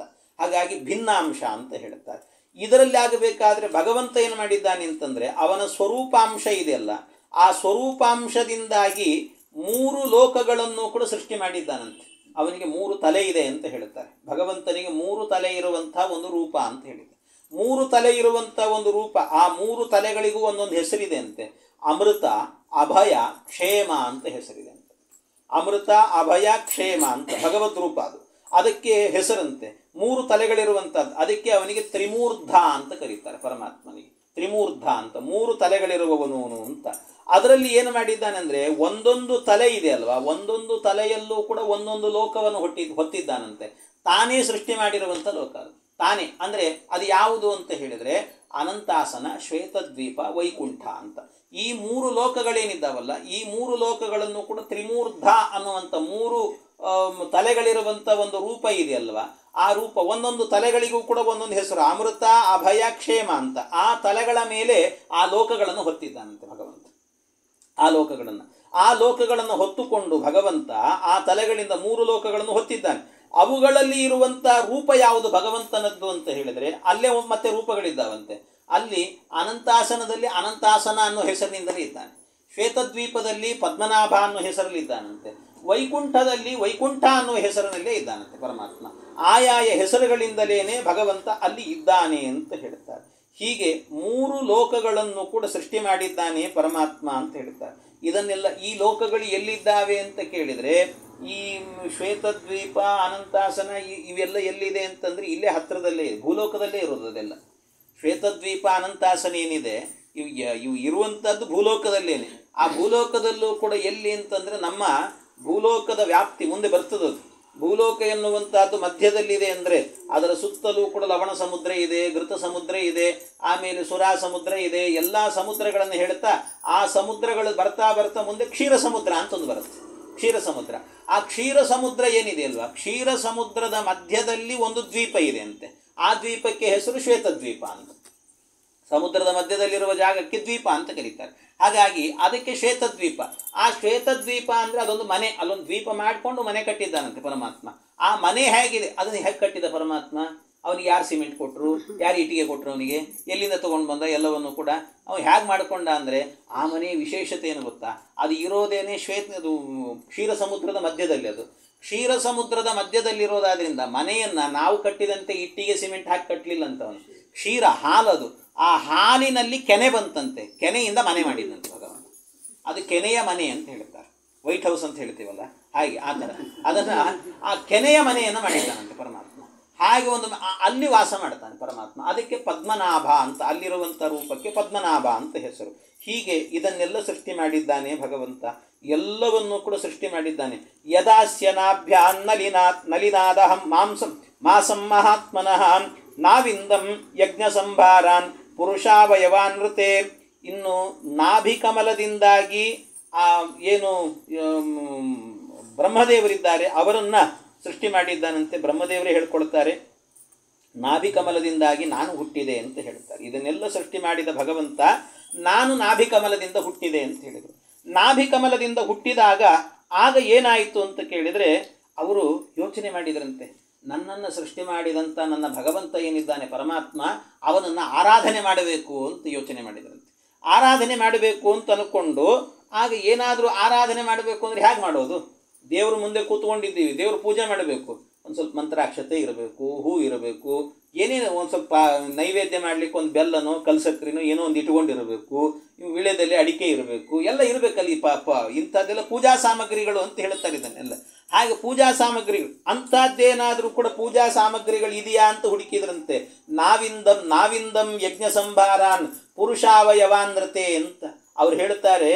ಭಗವಂತನ ಅವಯವಗಳನ್ನು ಬಿಟ್ಟು ಜಗತ್ತಿನಲ್ಲಿ ನನಗೇನು ಪೂಜಾ ಸಾಮಗ್ರಿಗಳೇ ಕಾಣಲಿಲ್ಲ ಅಂತ ಹೇಳ್ತಾರೆ. ಯಾವ ಪೂಜಾ ಸಾಮಗ್ರಿಗಳು ಕೂಡ ಕಾಣಲಿಲ್ಲ ನನಗೆ. ನಾಮಧೇಯಾನಿ ಮಂತ್ರಾಶ್ಚ ದಕ್ಷಿಣಾಶ್ಚ ವ್ರತಾನಿ ಚ ದೇವತಾನುಕ್ರಮಕಲ್ಪ ಸಂಕಲ್ಪ ಸೂತ್ರಮೇವಚ ಅಂತ. ಜ್ಯೋತಿಷ್ಠೋಮ ಮುಂತಾದಂಥ ಯಾಗ ನಾಮಗಳು, ಬೀಜಮಂತ್ರ, ಮೂಲಮಂತ್ರಗಳು, ದಕ್ಷಿಣೆಗಳು, ಬ್ರಹ್ಮಚರ್ಯಾದಿ ವ್ರತಗಳು, ದೇವತಾ ತಾರತಮ್ಯ, ಆಶ್ವಲಾಯನಾದಿ ಕಲ್ಪಸೂತ್ರಗಳು, ಎಲ್ಲ ಸೂತ್ರಗಳು, ಸ್ವರ್ಗಾದಿ ಪ್ರಾಪ್ತಿ, ದೇವತಾ ಧ್ಯಾನ, ಇವೆಲ್ಲ ಹೇಳೋದು ಯಾರನ್ನ ಅಂದರೆ ಭಗವಂತನನ್ನೇ ಹೇಳುತ್ತದೆ. ಎಲ್ಲ ಪ್ರತಿಯೊಂದು ಹೇಳುವಂಥದ್ದು ಪರಮಾತ್ಮನ ಆರಾಧನೆಯನ್ನೇ ಹೇಳುತ್ತದೆ. ಹಾಗಾಗಿ ಪರಮಾತ್ಮನ ಆರಾಧನೆಯನ್ನು ಮಾಡಬೇಕು. ಆಗ ನಾನೇನು ಮಾಡಿದೆ ಅಂತಂದರೆ ತೇನ ದೇವ ಅಜಾಯಂತ ಅಂತ ಬರುತ್ತಲ್ಲ ಪುರುಷ ಸೂಕ್ತದಲ್ಲಿ, ತತ್ರಸ್ಥೆ ಭ್ರಾತರ ಇಮೆ ಪ್ರಜಾನಾಂ ಪತಯೋ ನವ ಅಯುಜನ್ ವ್ಯಕ್ತಮವ್ಯಕ್ತಂ ಪುರುಷಂ ಸುಸಮಾಹಿತಾ ಅಂತ. ಆ ಯಜ್ಞ ಪುರುಷನನ್ನು ಎಲ್ಲರೂ ಆರಾಧನೆ ಮಾಡ್ತಾರೆ ಅಂತ ಗೊತ್ತಿತ್ತು. ಆದ್ದರಿಂದಾಗಿ ಅವನ ಆರಾಧನೆಯನ್ನು ಮಾಡಬೇಕು ಅಂತ ನಾನು ನಿರಂತರವಾಗಿ ಆರಾಧನೆ ಮಾಡಿದೆ ಅಂತ ಹೇಳ್ತಾರೆ. ನಿರಂತರ ಆರಾಧನೆ ಅಂತಂದರೆ ಯಾವ ರೀತಿ ಅಂದರೆ, ನನಗೆ ಏನೂ ಕಾಣಲಿಲ್ಲ. ಆವಾಗ ನಾನು ಬಂದಾಗ ನನ್ನ ಕಣ್ಣಿಗೆ ಏನೂ ಕಾಣಲಿಲ್ಲ. ನನಗೇನೂ ಕಾಣದೇ ಇದ್ದಾಗ ನನಗೇನಾಯಿತು ಅಂದರೆ 2 ಅಕ್ಷರಗಳು ಕೇಳಿಸ್ತು ಅಂತ ಹೇಳ್ತಾರೆ, ಸ್ಪರ್ಶಾಕ್ಷರಗಳು ಅಂತ. ಸ್ಪರ್ಶಾಕ್ಷರಗಳು ಅಂತಂದರೆ ಕಾದಯೋ ಮಾವಸಾನಾಹ ಸ್ಪರ್ಶಾಹ ಅಂತ ಹೇಳ್ತಾರೆ. ಕಕಾರದಿಂದ ಹಿಡಿದುಕೊಂಡು ಮಕಾರದ ತನಕ ಇರುವಂಥ ವರ್ಗೀಯ ವ್ಯಂಜನಾಕ್ಷರಗಳು ಅಂತೇನಿದ್ದಾವೆ ಅವುಗಳನ್ನೆಲ್ಲ ಕರೆಯೋದೇನು ಅಂದರೆ ಸ್ಪರ್ಶಾಕ್ಷರಗಳು ಅಂತ ಕರೀತಾರೆ. ಆ ಸ್ಪರ್ಶಾಕ್ಷರಗಳಲ್ಲಾಗಬೇಕಾದ್ರೆ ಕೇಳಿಸಿದ್ದು ಏನು ಅಂತಂದರೆ 2 ಅಕ್ಷರಗಳು ಕೇಳಿಸ್ತಂತೆ. ಯಾವುದು ಅಂದರೆ ಒಂದು 16ನೇ ಅಕ್ಷರ, ಇನ್ನೊಂದು 21ನೇ ಅಕ್ಷರ ಕೇಳಿಸ್ತು ಅಂತ ಹೇಳ್ತಾರೆ. 16ನೇ ಅಕ್ಷರ ಅಂದರೆ ಯಾವುದು ಹಾಗಾದರೆ? 16 ಅಂದರೆ ಮೊದಲಿಗಿರೋದು ಕವರ್ಗ, ಆಮೇಲೆ ಇರುವಂಥದ್ದು ಚವರ್ಗ, ಆಮೇಲೆ ಇರೋದು ಟವರ್ಗ, ಆಮೇಲೆ ಇರೋದು ತವರ್ಗ. ಹಾಗಾದರೆ ತವರ್ಗ ಅನ್ನುವಂಥದ್ದು 4ನೇದಾದ್ರಿಂದ ಅದು 16ನೇ ಮೊದಲನೇ ಅಕ್ಷರ ಅಂತ. ಹಾಗಾಗಿ ಮೊದಲು ಕೇಳಿದ್ದು 16ನೇ ಅಕ್ಷರ ಅಂದರೆ ತ ಅನ್ನೋ ಅಕ್ಷರ ಕೇಳಿಸ್ತು ಅಂತ. ಆಮೇಲೆ ಕೇಳಿಸಿದ್ದು ಯಾವುದು ಅಂತ ಹೇಳಿದರೆ 21ನೇ ಅಕ್ಷರ ಅಂದರು. 21ನೇ ಅಕ್ಷರ ಯಾವುದು ಬರುತ್ತೆ? ಪ ಅಂತ ಬರ್ತದೆ. ಪ ಪ ಪ ಭ ಮ ರ ಮ. ಹಾಗಾಗಿ ಪ ಬರ್ತದೆ. ಹಾಗಾಗಿ 2 ಅಕ್ಷರ ಕೇಳಿಸ್ತು. ತ ಪ 2 ಸರ್ತಿ ಕೇಳಿಸ್ತಂತೆ. ಅಂದರೆ ತಪ ತಪ ಅಂತ ಕೇಳಿಸ್ತು. ಅಂದರೆ ಅರ್ಥ ಏನು ಅಂದರೆ ತಪಸ್ಸು ಮಾಡು ತಪಸ್ಸು ಮಾಡು ಅಂತ ಕೇಳಿಸ್ತಂತೆ. ಅದು ಭಗವಂತ ಹೇಳಿದ್ದು. ತಪಸ್ಸು ಮಾಡು ಅಂತ ಹೇಳಿದಾಗ ಬ್ರಹ್ಮದೇವರು ತಪಸ್ಸನ್ನು ಮಾಡಲಿಕ್ಕೆ ಆರಂಭ ಮಾಡಿದ್ರಂತೆ. ಆ ತಪಸ್ಸನ್ನು ಮಾಡಿದಾಗ ಎಷ್ಟು ಅಂತಂದರೆ 50 ವರ್ಷಗಳ ಕಾಲ ತಪಸ್ಸನ್ನು ಮಾಡಿದ್ರಂತೆ ಬ್ರಹ್ಮದೇವರು. ಬಹಳ ದೊಡ್ಡದು ಬ್ರಹ್ಮದೇವರ 50 ವರ್ಷ ಅಂತಂದರೆ ಬಹಳ ವಿಸ್ತಾರವಾಗಿರುವಂಥದ್ದು. ಆ 50 ವರ್ಷಗಳ ಕಾಲ ತಪಸ್ಸನ್ನು ಮಾಡಿದ್ರಂತೆ. ಒಂದು ಸಂಕ್ಷೇಪವಾಗಿ ಹೇಳ್ತೇನೆ ಅಷ್ಟೇ ನಿಮಗೆ. ಆ ಬ್ರಹ್ಮದೇವರ 50 ವರ್ಷ ಅಂದರೆ 50 ವರ್ಷ ಬೇಡ, ಒಂದು ದಿವಸ ಇಟ್ಟುಕೊಳ್ಳಿ. ಒಂದು ದಿವಸ ಅಂದರೆ ಹೇಗೆ ಅಂತಂದರೆ ಸಾಮಾನ್ಯವಾಗಿ ಏನು ಅಂತಂದರೆ ಮನುಷ್ಯನಿಗೆ 360 ದಿವಸ ಆಯಿತು ಅಂತ ಆದರೆ ಮನುಷ್ಯನಿಗೆ ಅದು 1 ವರ್ಷ ಅಂತ ಕರೀತಾರೆ. ನಮಗೆ 1 ವರ್ಷ ಆಯಿತು ಅಂದರೆ ದೇವತೆಗಳಿಗೆ 1 ದಿನ ಅಂತ ಲೆಕ್ಕ. ದೇವತೆಗಳಿಗೆ ಅಂದರೆ ಉತ್ತರಾಯಣ ದಕ್ಷಿಣಾಯಣ, ಉತ್ತರಾಯಣ ಅನ್ನುವಂಥದ್ದು ಹಗಲು, ದಕ್ಷಿಣಾಯಣ ಅನ್ನುವಂಥದ್ದು ರಾತ್ರಿ ಅಂತ. ಅಂಥ ದಿನಗಳು ದೇವತೆಗಳು ಅದನ್ನು ದೇವಮಾನ ಅಂತ ಕರೀತಾರೆ. ಆ ದೇವಮಾನದಲ್ಲಿ 360 ದಿವಸ ಆಯಿತು ಅಂದರೆ ನಮ್ಮ ವರ್ಷಗಳು 360 ವರ್ಷ ಆದರೆ ಅವರಿಗೆ 1 ವರ್ಷ ಅಂತ ಲೆಕ್ಕ ದೇವತೆಗಳಿಗೆ. ಅಂಥ ದೇವಮಾನದ ವರ್ಷಗಳೇನಿದ್ದಾವಲ್ಲ ಅದು ಎಷ್ಟಾಗಬೇಕು ಅಂದರೆ 12,000 ವರ್ಷಗಳಾಗಬೇಕಂತೆ. ಅದು 12,000 ವರ್ಷಗಳಾಯಿತು ಅಂತ ಆದರೆ ಒಂದು ಚತುರ್ಯುಗ ಅಂತ ಕರೀತಾರೆ. ಒಂದು ಚತುರ್ಯುಗ ಅಂದರೆ ಈ ಚತುರ್ಯುಗದ ವ್ಯವಸ್ಥೆ ಹೇಗೆ ಅಂತಂದರೆ ಅದರಲ್ಲಿ ಈ ಏನು ದೇವತೆಗಳಿದ್ದಾರಲ್ಲ, ದೇವತೆಗಳಿಗೆ ದೇವಮಾನದಲ್ಲಿ 4,000 ವರ್ಷ ಆಯಿತು ಅಂದರೆ ಅದನ್ನು ಒಂದು ಕೃತಯುಗ ಅಂತ ಕರೀತಾರೆ. ದೇವಮಾನದಲ್ಲಿ 3,000 ವರ್ಷ ಆಯಿತು ಅಂತಾದರೆ ಅದನ್ನು ಒಂದು ತ್ರೇತಾಯುಗ. ದೇವಮಾನದಲ್ಲಿ 2,000 ವರ್ಷ ಆದರೆ ಅದನ್ನು ಒಂದು ದ್ವಾಪರ ಅಂತ ಕರೀತಾರೆ. ದೇವಮಾನದಲ್ಲಿ 1,000 ವರ್ಷ ಆದರೆ ಅದನ್ನು ಒಂದು ಕಲಿಯುಗ ಅಂತ ಕರೀತಾರೆ. ಅಂದರೆ 10,000 ವರ್ಷ ಆಯಿತು, 12 ಆಗಬೇಕಲ್ಲ. ಅದು ಮತ್ತೇನು ಮಾಡಬೇಕು ಅಂದರೆ ಈ ಯುಗಗಳು ಮುಗಿದ ಮೇಲೆ ಇನ್ನೊಂದು ಯುಗ ಆರಂಭ ಆಗಬೇಕಾದ್ರೆ ಒಂದು ಸಂಧಿಕಾಲ ಅಂತ ಇರುತ್ತೆ. ಸಂಧಿಕಾಲ. ಆ ಸಂಧಿಕಾಲ ಎನ್ನುವಂಥದ್ದು ಹೇಗೆ ಅಂದರೆ ಕಲಿಯುಗ ಮುಗಿದ ಮೇಲೆ ಕೃತಯುಗ ಆರಂಭ ಆಗಲಿಕ್ಕೆ ಅಲ್ಲಿ ಏನು ಅಂತಂದರೆ 800 ವರ್ಷ ಅಂತ. 800 ವರ್ಷ. ಆಮೇಲೆ ಕೃತ ಆದ ನಂತರ ತ್ರೇತೆ ಆರಂಭ ಆಗಲಿಕ್ಕೆ 600 ವರ್ಷ. ತ್ರೇತೆ ಆದಮೇಲೆ ದ್ವಾಪರ ಆರಂಭ ಆಗಲಿಕ್ಕೆ 400, ದ್ವಾಪರ ಆದ ನಂತರ ಕಲಿ ಆರಂಭ ಆಗಲಿಕ್ಕೆ 200 ಅಂತ. ಹೀಗೆ ಒಟ್ಟು ಎಷ್ಟಾಯಿತು ಅಂದರೆ 12,000 ವರ್ಷ ಆಯಿತು. ಈ 12,000 ವರ್ಷ ಒಂದು ಸರ್ತಿ ದೇವಮಾನದಲ್ಲಿ ಕಳೀತು ಅಂತಾದರೆ ಒಂದು ಚತುರ್ಯುಗ ಅಂತ ಲೆಕ್ಕ. ಇಂಥ ಚತುರ್ಯುಗ ಎನ್ನುವಂಥದ್ದು ಎಷ್ಟಾಗಬೇಕು ಅಂತಂದರೆ 12,000 ವರ್ಷ ದೇವಮಾನ. ಅಂಥ 12,000 ವರ್ಷಗಳು ಎಷ್ಟು ಬಾರಿ ತಿರುಗಬೇಕು ಅಂದರೆ 71 ಬಾರಿ ತಿರುಗಬೇಕಂತ. 71 ಬಾರಿ ಈ ಚಕ್ರ ತಿರುಗಿತು ಅಂತಾದರೆ ಅದನ್ನು ಏನಂತ ಕರೀತಾರೆ? ಒಂದು ಮನ್ವಂತರ ಅಂತ ಕರೀತಾರೆ. ಮನ್ವಂತರಂತು ದಿವ್ಯಾನಾಂ ಯುಗಾನಾಂ ಏಕಸಪ್ತತಿ. ಈ ಚತುರ್ಯುಗಗಳು 71 ಬಾರಿ ತಿರುಗಿದರೆ ಅದನ್ನು ಏನಂತ ಕರೀತಾರೆ? ಒಂದು ಮನ್ವಂತರ ಅಂತ ಕರೀತಾರೆ. ಇಂತಹ ಚತುರ್ಯುಗದ ಚಕ್ರ ಎನ್ನುವಂತಹದ್ದು 1,000 ಬಾರಿ ತಿರುಗಬೇಕಂತೆ. 1,000 ಬಾರಿ. 1,000 ಬಾರಿ ತಿರುಗಿತು ಅಂತಾದರೆ ಆಗ ಬ್ರಹ್ಮದೇವರಿಗೆ ಒಂದು ಹಗಲು, ಒಂದು ದಿನ ಅಲ್ಲ, ಒಂದು ಹಗಲು. ಆಮೇಲೆ ಪುನಃ ಮತ್ತೆ 1,000 ಬಾರಿ ಈ ಚತುರ್ಯುಗದ ಚಕ್ರ ಎನ್ನುವಂತಹದ್ದು ತಿರುಗಿತು ಅಂತಾದರೆ ಒಂದು ರಾತ್ರಿ. ಅಂದರೆ 2,000 ಈ ಚತುರ್ಯುಗದ ಚಕ್ರ ಎನ್ನುವಂತಹದ್ದು ತಿರುಗಿತು ಅಂತಾದರೆ ಆಗ ಚತುರ್ಮುಖ ಬ್ರಹ್ಮದೇವರಿಗೆ ಒಂದು ದಿನ ಅಂತ ಲೆಕ್ಕ. ಇಂಥ ದಿನಗಳು ಎಷ್ಟು ಅಂತಂದರೆ 360 ಆಗಬೇಕು. ಅದನ್ನು ಎಷ್ಟಾಯಿತು ಅಂದರೆ 1 ವರ್ಷ ಆಗುತ್ತೆ. ಅಂಥ ವರ್ಷಗಳಾಗಬೇಕಾದ್ರೆ 50 ಆಗಬೇಕು. ಅಂದರೆ 50 ವರ್ಷದ ತನಕಲೂ ಕೂಡ ಮಾಡಿದ್ದೇನು ಅಂದರೆ ಬ್ರಹ್ಮದೇವರು ಬರೀ ತಪಸ್ಸು ಮಾಡಿದ್ರಂತೆ. ತಪ ಅಂತ ಕೇಳಿಸ್ತಲ್ವ, ಬರೀ ತಪಸ್ಸನ್ನೇ ಮಾಡ್ತಾ ಕೂತ್ಕೊಂಡು ತಪಸ್ಸನ್ನೇ ಮಾಡಿದ್ರು. ಹೀಗೆ ತಪಸ್ಸನ್ನು ಮಾಡ್ತಾ ಇದ್ದಾಗ ತಪಸ್ಸೆಲ್ಲ ಮುಗೀತಲ್ಲ, ಆಗ ನಾರದ ಮಹರ್ಷಿಗಳವರ ಹತ್ರ ಬಂದಿದ್ರು. ಈಗ ಪ್ರಶ್ನೆ ಅವರಿಬ್ಬರಿಗೆ ನಡೀತಾ ಇದೆ ಈಗ ವಾದಗಳು. ಹಾಗಾಗಿ ಅಲ್ಲಿ ನಾರದ ಮಹರ್ಷಿಗಳು ಬಂದಿದ್ರಲ್ಲ, ಅವರು ಕೇಳಿದ್ರಂತೆ, ಸ್ವಾಮಿ ಇಷ್ಟು ತಪಸ್ಸು ಮಾಡಿ 50 ವರ್ಷ, ಒಂದಲ್ಲ ಎರಡಲ್ಲ, ಏನೋ ದೇವ್ರ ಮುಂದೆ ಕೊಡೋದು 5 ನಿಮಿಷ ಕೊಡ್ಬೇಕಷ್ಟೇ, ಬಿಟ್ಟು ಎಲ್ಲ ಕೆಲಸ ಬಿಟ್ಟು ದೇವ್ರ ಮುಂದೆ ಕೊಡ್ತಾರೆ ಏನು ಯಾರಾದ್ರು? ಏನು 50 ವರ್ಷ ಅದಕ್ಕೆ ಇಟ್ಟುಬಿಟ್ರಲ್ಲ ನೀವು, ಸುಮ್ಮನೆ ಯಾಕೆ ಇಷ್ಟು ವೇಸ್ಟ್ ಮಾಡಿಕೊಂಡ್ರಿ ನೀವು ಅಂತ. ಏನು ಸಿಕ್ತು ನಿಮಗೆ? ಏನು ಫಲ ಏನು ಬಂತು ಅಂತ ಕೇಳಿದ್ರಂತೆ. ಏನು ಫಲ ಬಂತು ನಿಮಗೆ? ಏನು ಫಲ ಬಂತು ಅಂದಾಗ ಆಗ ಬ್ರಹ್ಮದೇವರು ಹೇಳ್ತಾರೆ, ನನ್ನ ತ್ರಿಕರಣ ಶುದ್ಧಿ ಆಯಿತು ಅಂತ ಹೇಳ್ತಾರೆ. ನ ಭಾರತೀ ಮೇಂಗ ಮೃಷೋಪಲಕ್ಷ್ಯತೆ ನ ಕರ್ಹಿ ಚಿನ್ಮೇ ಮನಸೋ ಮೃಷಾಗತಿ ನ ಮೇ ಹೃಷಿಕಾಣಿ ಪತಂತ್ಯ ಸತ್ಪತೆ ಯನ್ಮೇ ಹೃದೌತ್ಕಂಠ್ಯವತಾದೃತೋ ಹರಿ. ನನಗೆ ತ್ರಿಕರಣ ಶುದ್ಧಿ ಆಯಿತು ಅಂತ ಹೇಳ್ತಾರೆ. ಎಂಥ ಮಾತು! ನ ಭಾರತೀ ಮೇಂಗ ಮೃಷೋಪಲಕ್ಷ್ಯತೆ, ನನ್ನ ನಾಲಿಗೆ ಶುದ್ಧ ಆಗಿದೆ ಅಂತಂದರು. ಅಷ್ಟೇ ಅಲ್ಲ, ನ ಕರ್ಹಿ ಚಿನ್ಮೇ ಮನಸೋ ಮೃಷಾಗತಿ, ನನ್ನ ಮನಸ್ಸು ನನ್ನ ಅಂತಃಕರಣ ಶುದ್ಧ ಆಗಿದೆ ಅಂತಂದರು. ನಮೇ ಹೃಷಿಕಾಣಿ ಪತಂತ್ಯ ಸತ್ಪತೆ, ನನ್ನ ಇಂದ್ರಿಯಗಳು ಒಂದು ಕ್ಷಣದಲ್ಲೂ ಕೂಡ ಒಂದು ದಿನದಲ್ಲೂ ಕೂಡ ಕೆಟ್ಟ ಮಾರ್ಗಕ್ಕೆ ಹೋಗೋದಿಲ್ಲ. ಇದು ನನ್ನ 3 ಶುದ್ಧಿ: ಇಂದ್ರಿಯ ಶುದ್ಧಿ, ಅಂತಃಕರಣ ಶುದ್ಧಿ, ನನ್ನ ನಾಲಿಗೆ ಶುದ್ಧಿ. ಈ 3 ಶುದ್ಧಿ ಆಯಿತು. ಯಾಕೆ ಅಂದರೆ ನಾನು ದೇವರನ್ನು ಕುರಿತು ತಪಸ್ಸು ಮಾಡಿದ್ದರ ಪ್ರಭಾವ ಇದು, ಅದರ ಫಲ ಇದು ಅಂತಂದರೆ. ಅದರ ಫಲ ಏನು ಅಂತಂದರೆ ನ ಭಾರತೀಮೇಂಗ ಮೃಷೋಪಲಕ್ಷ್ಯತೆ. ಬೇರೆಯವರಿಗಾಗುವಾಗ ನಾಲಿಗೆ ಏನು ಬೇಕಾದರೂ ಮಾತಾಡ್ತಿರ್ತದಂತೆ ಕೆಲವೊಂದು ಸರ್ತಿ. ಆದರೆ ಇವರ ನಾಲಿಗೆಯಲ್ಲಿ ಭಗವಂತನಿಗೆ ವಿರುದ್ಧವಾಗಿ ಒಂದು ಮಾತು ಬರುವುದಿಲ್ಲಂತೆ. ದೇವರ ವಿರುದ್ಧವಾಗಿ ಒಂದೇ ಒಂದು ಮಾತು ಬರುವುದಿಲ್ಲಂತೆ. ನಮಗೆಲ್ಲ ಏನು ಅಂದರೆ ದೇವರ ಪರವಾಗಿ ಮಾತು ಬರೋದೇ ಕಡಿಮೆ, ಯಾವಾಗಲೂ ವಿರುದ್ಧವಾಗೇ ಇರ್ತದೆ. ಅವ್ರಿಗೆ ಒಂದೇ ಒಂದು ದಿವಸ ವಿರುದ್ಧವಾದ ಮಾತೇ ಬರೋದಿಲ್ಲಂತೆ, ಬರೋದೇ ಇಲ್ಲ ಒಂದು ದಿವಸ. ನಾವೇನೋ ದೇವರಿಗೆ ಪಂಚಾಮೃತ ಮಾಡಿಸಿರ್ತೀವಿ, ಇಂಥದ್ದಾಗಬೇಕು ಅಂತ ಸುಮ್ಮನೆ ಪಂಚಾಮೃತ ಮಾಡಿಸಿದ್ದೇ ಬಂತು, ನಮ್ಮ ಕೆಲಸ ಆಗಲಿಲ್ಲ ಅಂತಿರ್ತೀವಿ, ಹಾಗಿರ್ತೀವಿ. ಆದರೆ ಹಾಗಾಗಬಾರ್ದಲ್ಲ. ಆದರೆ ಅವರಿಗೆ ಒಂದು ಕ್ಷಣದಲ್ಲೂ ಕೂಡ ಒಂದು ದಿನದಲ್ಲೂ ಕೂಡ ಇಂಥ ಯೋಚನೆ ಬರೋದಿಲ್ಲ. ನ ಭಾರತೀ ಮೇಂಗ ಮೃಷೋಪಲಕ್ಷ್ಯತೆ ಅಂತ ಹೇಳ್ತಾರೆ. ಅಷ್ಟೇ ಅಲ್ಲ, ನ ಕರಿಹಿ ಚಿನ್ಮೇ ಮನಸೋ ಮೃಷಾಗತಿ, ಅವರ ಮನಸ್ಸು ಶುದ್ಧ ಅಂತ ಹೇಳ್ತಾರೆ. ಮನಸ್ಸು, ಅವರ ಅಂತಃಕರಣ. ಯಾಕೆ ಅಂದರೆ ಅವರ ಒಳಗಡೆ ದೈತ್ಯರ ಪ್ರವೇಶವೇ ಇಲ್ಲಂತೆ. ಅವರನ್ನು ಕರೆಯೋದೇ ಏನು ಅಂತ ಹೇಳಿದರೆ ಅವರನ್ನು ಪರಶುಕ್ಲರು ಅಂತ ಕರೀತಾರೆ. ಪರ ಅಂದರೆ ಸರ್ವೋತ್ತಮನಾದ ಪರಮಾತ್ಮನ ವಿಷಯದಲ್ಲಿ ಶುಕ್ಲ, ಶುದ್ಧವಾದಂಥ ಬುದ್ಧಿಯುಳ್ಳವರಾದ್ದರಿಂದಾಗಿ ಅವರನ್ನು ಪರಶುಕ್ಲರು ಅಂತ ಕರೀತಾರಂತೆ. ಅಂಥ ಮಹಾತ್ಮರು. ಆದ್ದರಿಂದ ನನ್ನ ಮನಸ್ಸು ಒಂದು ಕ್ಷಣವೂ ಕೂಡ ದೇವರಿಗೆ ವಿರುದ್ಧವಾಗಿ ಯೋಚನೆ ಮಾಡೋದಿಲ್ಲ ಅಂತ ಹೇಳ್ತಾರೆ. ಒಂದು ಕ್ಷಣವೂ ಯೋಚನೆ ಮಾಡೋದಿಲ್ಲಂತೆ. ಬೇರೆ ದೇವತೆಗಳಿಗೆಲ್ಲ ಆಗಾಗ ಬರ್ತಿರ್ತದಂತ ಬೇಕಾದ್ರೆ, ದೇವರ ವಿರುದ್ಧವಾಗಿಯೂ ತಿಳ್ಕೊತಿರ್ತಾರೆ ಕೆಲವೊಂದು ಸರ್ತಿ, ಹಂಗೆಲ್ಲ ಬರ್ತಿರ್ತದೆ. ಆದರೆ ಇವರಿಗೆ ಮಾತ್ರ ಬರೋದೇ ಇಲ್ಲ, ಬ್ರಹ್ಮದೇವರಿಗೆ ಮಾತ್ರ. ಈ ಗರುಡ ದೇವರಿದ್ರಲ್ಲ, ಗರುಡ ದೇವರಿಗೆ ಒಂದು ಸರ್ತಿ ಬಂತಂತೆ. ಗರುಡ ದೇವರು ಅಂದ್ಕೊಂಡ್ರಂತ ಒಂದು ಸರ್ತಿ ಈ ದೇವರು ಏನು ಅಂತಂದರೆ, ಎಲ್ಲರೂ ನಾಳೆ ವರಮಹಾಲಕ್ಷ್ಮಿ ವ್ರತ ಅಂತ ಮಾಡ್ತಿರ್ತಾರೆ. ಮಾಡಬೇಕಾದ್ರೆ ಏನು ಮಾಡ್ತಾರೆ, ಸುಮ್ಮನಿರ್ತಾರೆ.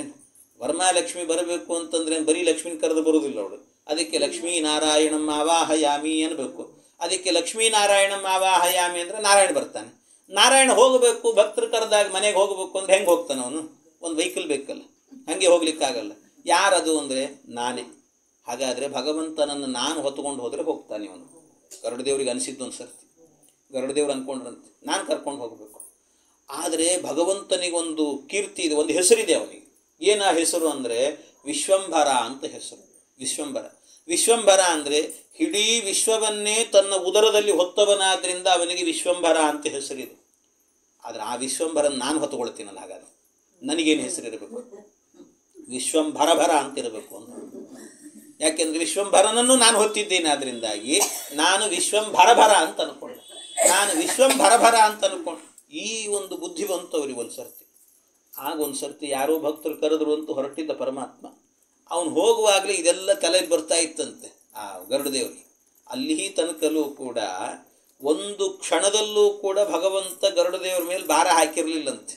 ಗರುಡದೇವ್ರ ಮೇಲೆ ಭಾರ ಹಾಕಿರಲಿಲ್ಲ. ಆದರೆ ಈ ದುರ್ಬುದ್ಧಿ ಬಂತಲ್ಲ ಒಂದು ಸರ್ತಿ, ಒಂದು ಕ್ಷಣ ಆವೇಶ ಆಯ್ತಲ್ಲ, ಕಲ್ಯಾವೇಶ. ಅಷ್ಟಾದ ಕೂಡಲೇ ಒಂದು ಸರ್ತಿ ಭಗವಂತ ಏನು ಮಾಡಿದ್ನಂತ, ಸುಮ್ಮನೆ ಸಾಸಿವೆ ಕಾಳಿನಷ್ಟು ಭಾರ ಹಾಕಿದ್ನಂತಷ್ಟೇ. ಸಾಸಿವೆ ಕಾಳಷ್ಟು ಅಷ್ಟು ಹಾಕ್ಲಿಕ್ಕೆ ಪುರುಸೊತ್ತಿಲ್ಲ, ಮೇಲಿಂದ ಕೆಳಗೆ ಬಿದ್ರಂತೆ ಗರುಡದೇವರು. ದೇವ್ರು ಬೀಳಲಿಲ್ಲ. ದೇವ್ರು ಬೀಳಲಿ, ನೀನು ಇಲ್ದಿದ್ರು ನಾನು ಹೋಗ್ಲಿಕ್ಕೆ ಬರ್ತದೆ ಅಂತ ತೋರಿಸಿದ ಪರಮಾತ್ಮ. ಆದರೆ ಗರುಡದೇವ್ರ ಮೇಲಿಂದ ಕೆಳಗೆ ಬಿದ್ರಲ್ಲ, ಬೀಳಬೇಕಾದ್ರೆ ಏನಾಯ್ತಂತೆ, ಅವ್ರ ಮುಖ ನೆಲಕ್ಕೆ ಬಡ್ಕೊಂಡು ಬಿದ್ರಂತೆ. ಆವತ್ತಿನಿಂದ ಅವ್ರ ಮೂಗು ನಗ್ಗಿ ಹೋದದ್ದು. ಅವ್ರ ಮೂಗು, ನೀವು ಎಲ್ಲಾದ್ರೂ ಫೋಟೋ ನೋಡ್ರಿ, ಗರುಡದೇವ್ರ ಫೋಟೋ, ಮೂಗು ನಗ್ಗಿರ್ತದೆ ಅದು. ಯಾಕೆ ಅಂದರೆ ಈ ರೀತಿ ಅವರು ಯೋಚನೆ ಮಾಡಿದ್ರಿಂದ ಕೆಳಗೆ ಹಾಕಿದ ಪರಮಾತ್ಮ ಆಗ ಮೂಗು ನಗ್ಗಿ ಹೋಯ್ತು. ಇದ್ರ ಮೂಲಕ ನಮಗೆಲ್ಲ ಅವ್ರ ಚಿತ್ರ ನೋಡಿದಾಗೆಲ್ಲ ಅನ್ಕೊಳ್ಬೇಕಂತ ನಾವು, ಅವ್ರ ಮೂಗು ನಗ್ಗ್ಯದಲ್ಲ, ದೇವ್ರ ವಿಷಯದಲ್ಲಿ ಇಂಥ ಯೋಚನೆ ಬಂದದ್ರಿಂದಲೇ ಹೀಗಾಗಿದೆ ಅಂತ ಗೊತ್ತಾಗಬೇಕು. ಅದರಿಂದ ದೇವ್ರ ವಿಷಯದಲ್ಲಿ ಅಂಥ ಯೋಚನೆನೇ ಬರಬಾರ್ದು ಅಂತ ಗರುಡದೇವರನ್ನು ನೋಡಿದಾಗಲೆಲ್ಲ ತಿಳ್ಕೊಬೇಕಂತ. ಅದಕ್ಕೆ ನೀವು ನೋಡ್ರಿ, ಸಾಮಾನ್ಯವಾಗಿ ಏನು ಮಾಡಿರ್ತಾರೆ ಅಂದರೆ, ಹಳೆಯ ಪ್ರಾಚೀನ ದೇವಸ್ಥಾನಗಳಿರ್ತವೆ. ಈ ಪ್ರಾಚೀನ ದೇವಸ್ಥಾನಗಳಲ್ಲೆಲ್ಲ ಏನು ಅಂದರೆ, ದೇವರು ಒಳಗಿರ್ತಾರೆ ಅಂದರೆ ಎದುರಿಗೆ ಒಂದು ಗರುಡಗಂಬ ಅಂತ ಇಟ್ಟಿರ್ತಾರೆ. ಎದುರಿಗೆ ಒಂದು ಗರುಡ, ಆ ಗರುಡಗಂಬದಲ್ಲಿ ಸಾಮಾನ್ಯವಾಗಿ ಒಂದು ಗರುಡ ದೇವ್ರ ಚಿತ್ರ ಇರ್ತದೆ, ಕೆಲವು ಕಡೆ ಇರುವುದಿಲ್ಲ ಅಷ್ಟೇ. ಆದರೆ ಸಾಮಾನ್ಯವಾಗಿ ಒಂದು ಗರುಡ ದೇವರು ಅಲ್ಲಿ ಒಂದು ಮೂರ್ತಿ ಏನಾದರೂ ಇದ್ದೇ ಇರ್ತದೆ. ಯಾಕೆ ಅಂದರೆ ಅದು ಏನಾಗಿರ್ತದೆ ಅಂದರೆ, ದೇವ್ರ ಗುಡಿ ಹೊರಗಿರ್ತದೆ. ಅದು ಹೊರಗಿರೋದು ಯಾಕೆ ಅಂದರೆ, ಒಂದು ಸರ್ತಿ ಆ ಗರುಡಗಂಬವನ್ನು ನೋಡೇ ಒಳಗೆ ಹೋಗ್ಬೇಕಂತೆ. ಯಾಕೆ ನೋಡಿ ಒಳಗೆ ಹೋಗ್ಬೇಕು ಅಂದರೆ, ಅವ್ರ ಮೂಗು ನಗ್ಗೆದ್ ನೋಡ್ರಿ. ದೇವ್ರ ವಿಷಯದಲ್ಲಿ ಏನಾದರೂ ಕೂಡ ಅನ್ಯತಾ ಚಿಂತನೆ ಮಾಡ್ಕೊಂಡು ಹೋದರೆ ನೀವು ಹೊರಗೆ ಬರೋದ್ರೊಳಗೆ ನಿಮ್ಮ ಮೂಗು ನಗ್ಗೆ ಹೋಗಿರ್ತದೆ ಅಂತ ಹೇಳ್ತಾರಂತ. ಆದ್ದರಿಂದ ಅದು ಬರಬಾರ್ದು ಅನ್ನೋದಕ್ಕೋಸ್ಕರ ಅದನ್ನೆಲ್ಲ ಇಟ್ಟಿರ್ತಾರೆ. ಅದಕ್ಕೆಲ್ಲ ಒಂದೊಂದು ಹಿನ್ನೆಲೆಗಳಿರ್ತವೆ. ಹಾಗೆ ಆದ್ದರಿಂದಾಗಿ ಆ ರೀತಿಯಲ್ಲಿ ಬೇರೆಯವರಿಗೆಲ್ಲ ಇಂಥ ಆಲೋಚನೆಗಳು ಬರ್ತಿರ್ತದೆ, ಮನಸ್ಸಿನಲ್ಲಿ ಇಂಥ ಯೋಚನೆಗಳು ಬರ್ತಿರ್ತದಂತೆ.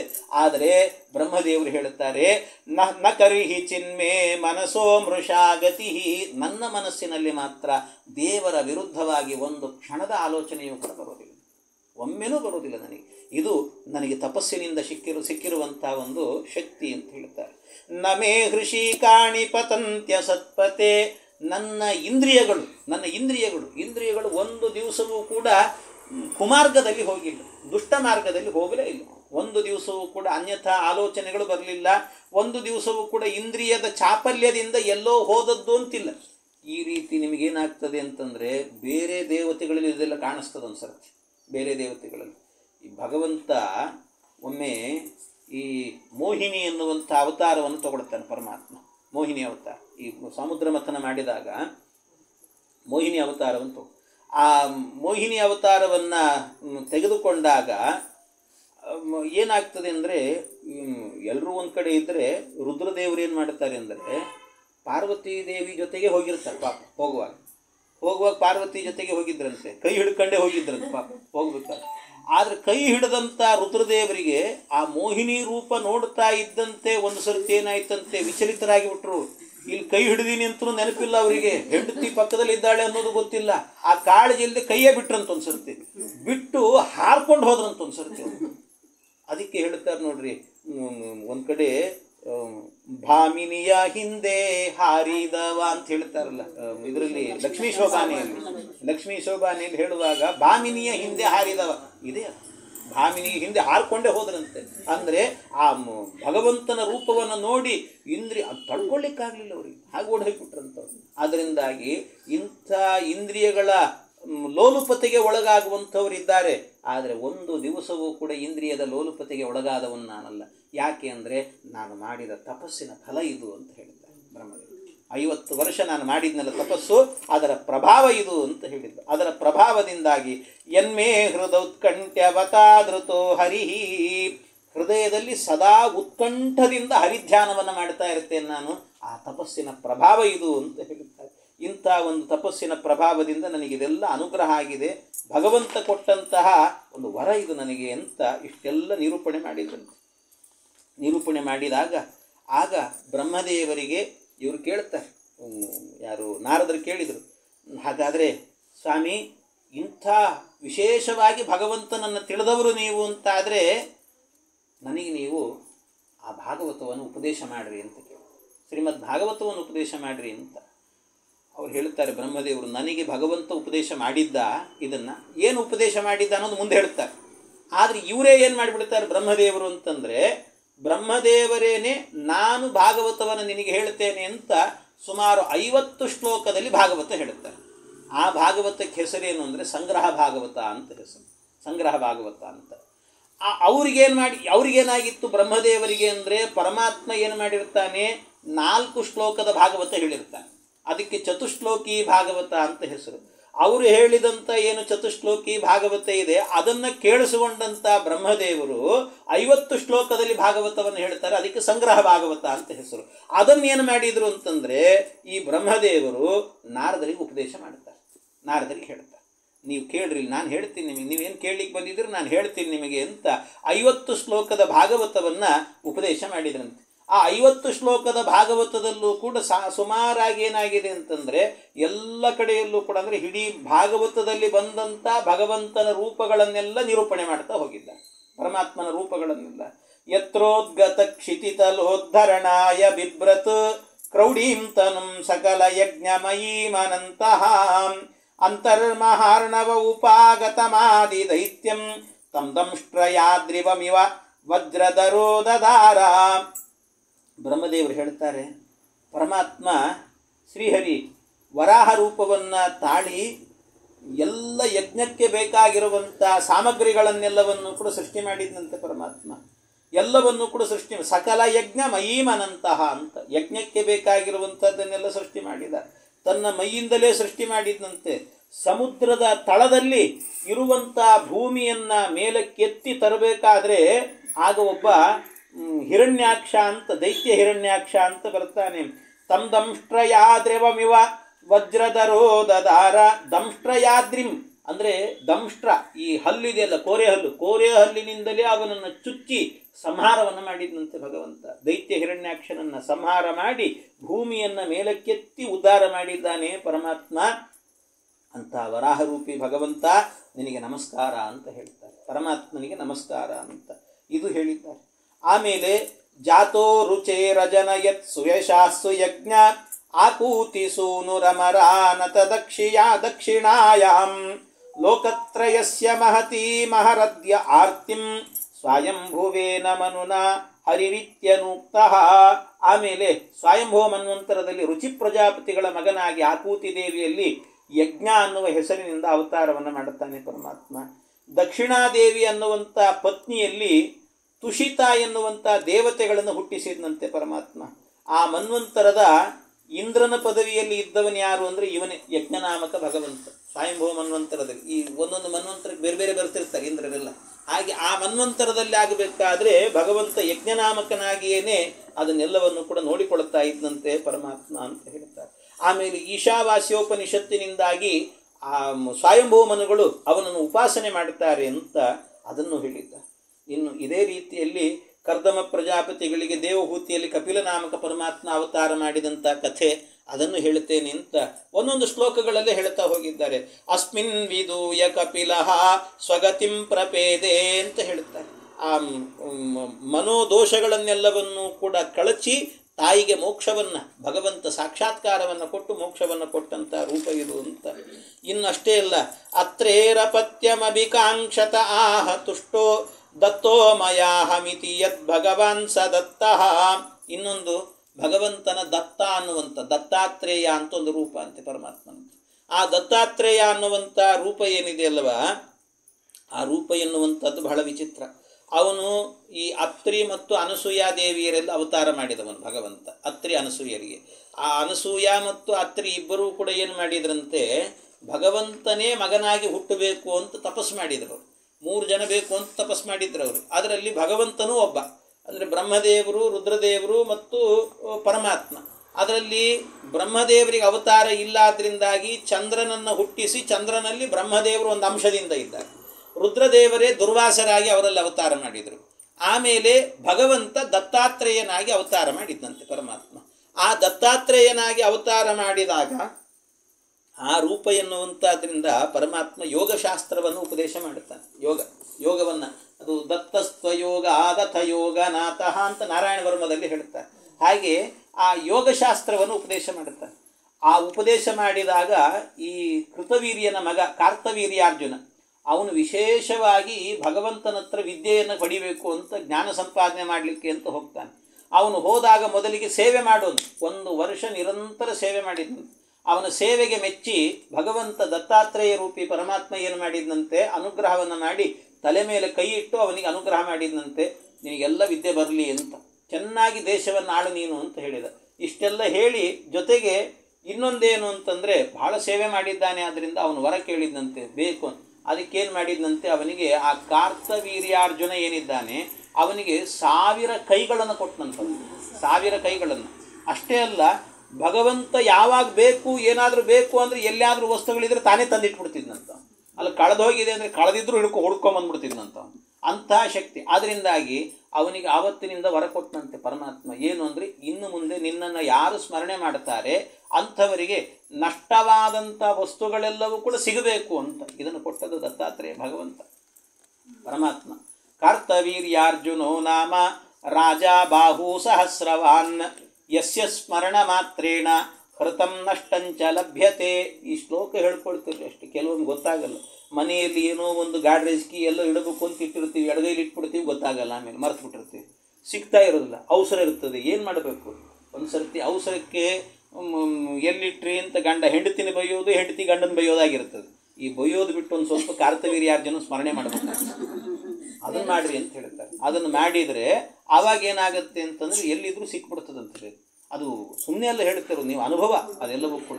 ಎಷ್ಟೋ ಜನರಿಗೆ ಸುಮ್ಮನೆ ಕಾರ್ತವೀರ್ಯಾರ್ಜುನ ಅಂದ್ರೆ ಶ್ಲೋಕ ಬರಲಿಲ್ಲ ಅಂದ್ರೂ ಪರವಾಗಿ ಕಾರ್ತವೀರ್ಯಾರ್ಜುನ ಅಂತ ಸ್ಮರಣೆ ಮಾಡಿದ್ರೆ ಸಾಕು, ಅದರಿಂದಲೇ ಸಿಕ್ಬಿಡ್ತದಂತೆ.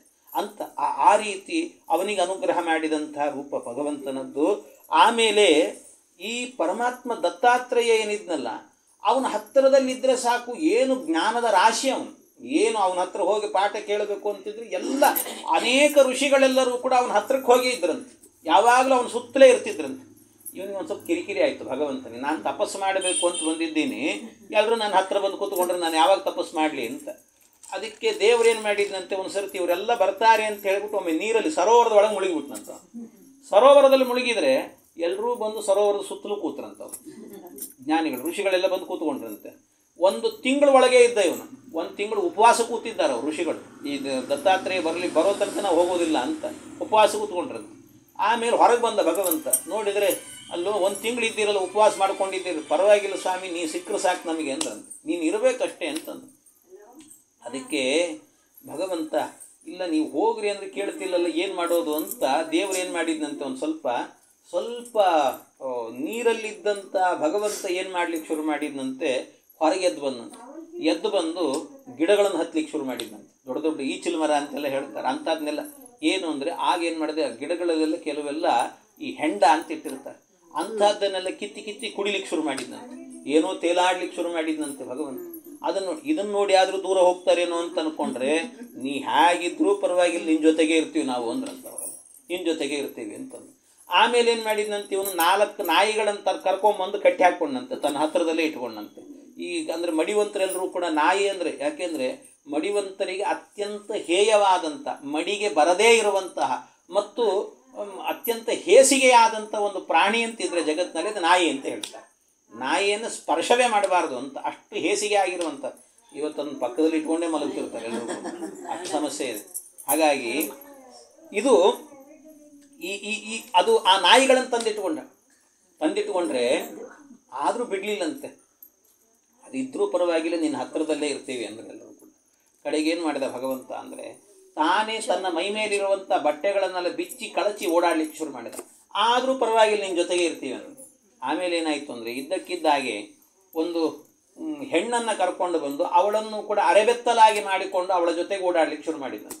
ಈ ಬ್ರಾಹ್ಮಣರಿಗೆ ಅಲ್ಲಿ ತನಕ ಏನಾಗಿರಲಿಲ್ಲ, ಈ ಜ್ಞಾನಿಗಳಿಗೆಲ್ಲ ಆ ಹೆಣ್ಣನ ಜೊತೆಗೆ ಇರುವಂಥದ್ದನ್ನು ನೋಡುವಾಗ ಅಯ್ಯೋ ಯಾಕೋ ಇದು ಸರಿ ಇಲ್ಲ ಅಂತ ಅನಿಸಿ ಎಲ್ಲ ದೂರ ಹೋಗಿಬಿಟ್ರಂತೆ. ಅದು ಅವ್ರಿಗೆ ಗೊತ್ತಾಗಲಿಲ್ಲ, ಆ ಹೆಣ್ಣು ಬೇರೆ ಯಾರಲ್ವ, ಸಾಕ್ಷಾತ್ ಲಕ್ಷ್ಮಿ ಅಂತ ಗೊತ್ತಾಗಲಿಲ್ಲ ಅವರಿಗೆ. ಅಂತೂ ಹೀಗೆಲ್ಲ ಮಾಡಿ ಕಳಿಸಿಕೊಟ್ಟನಂತೆ ಭಗವಂತ. ಇದೆಲ್ಲ ಪುರಾಣದಲ್ಲಿರುವಂಥ ಕಥೆ.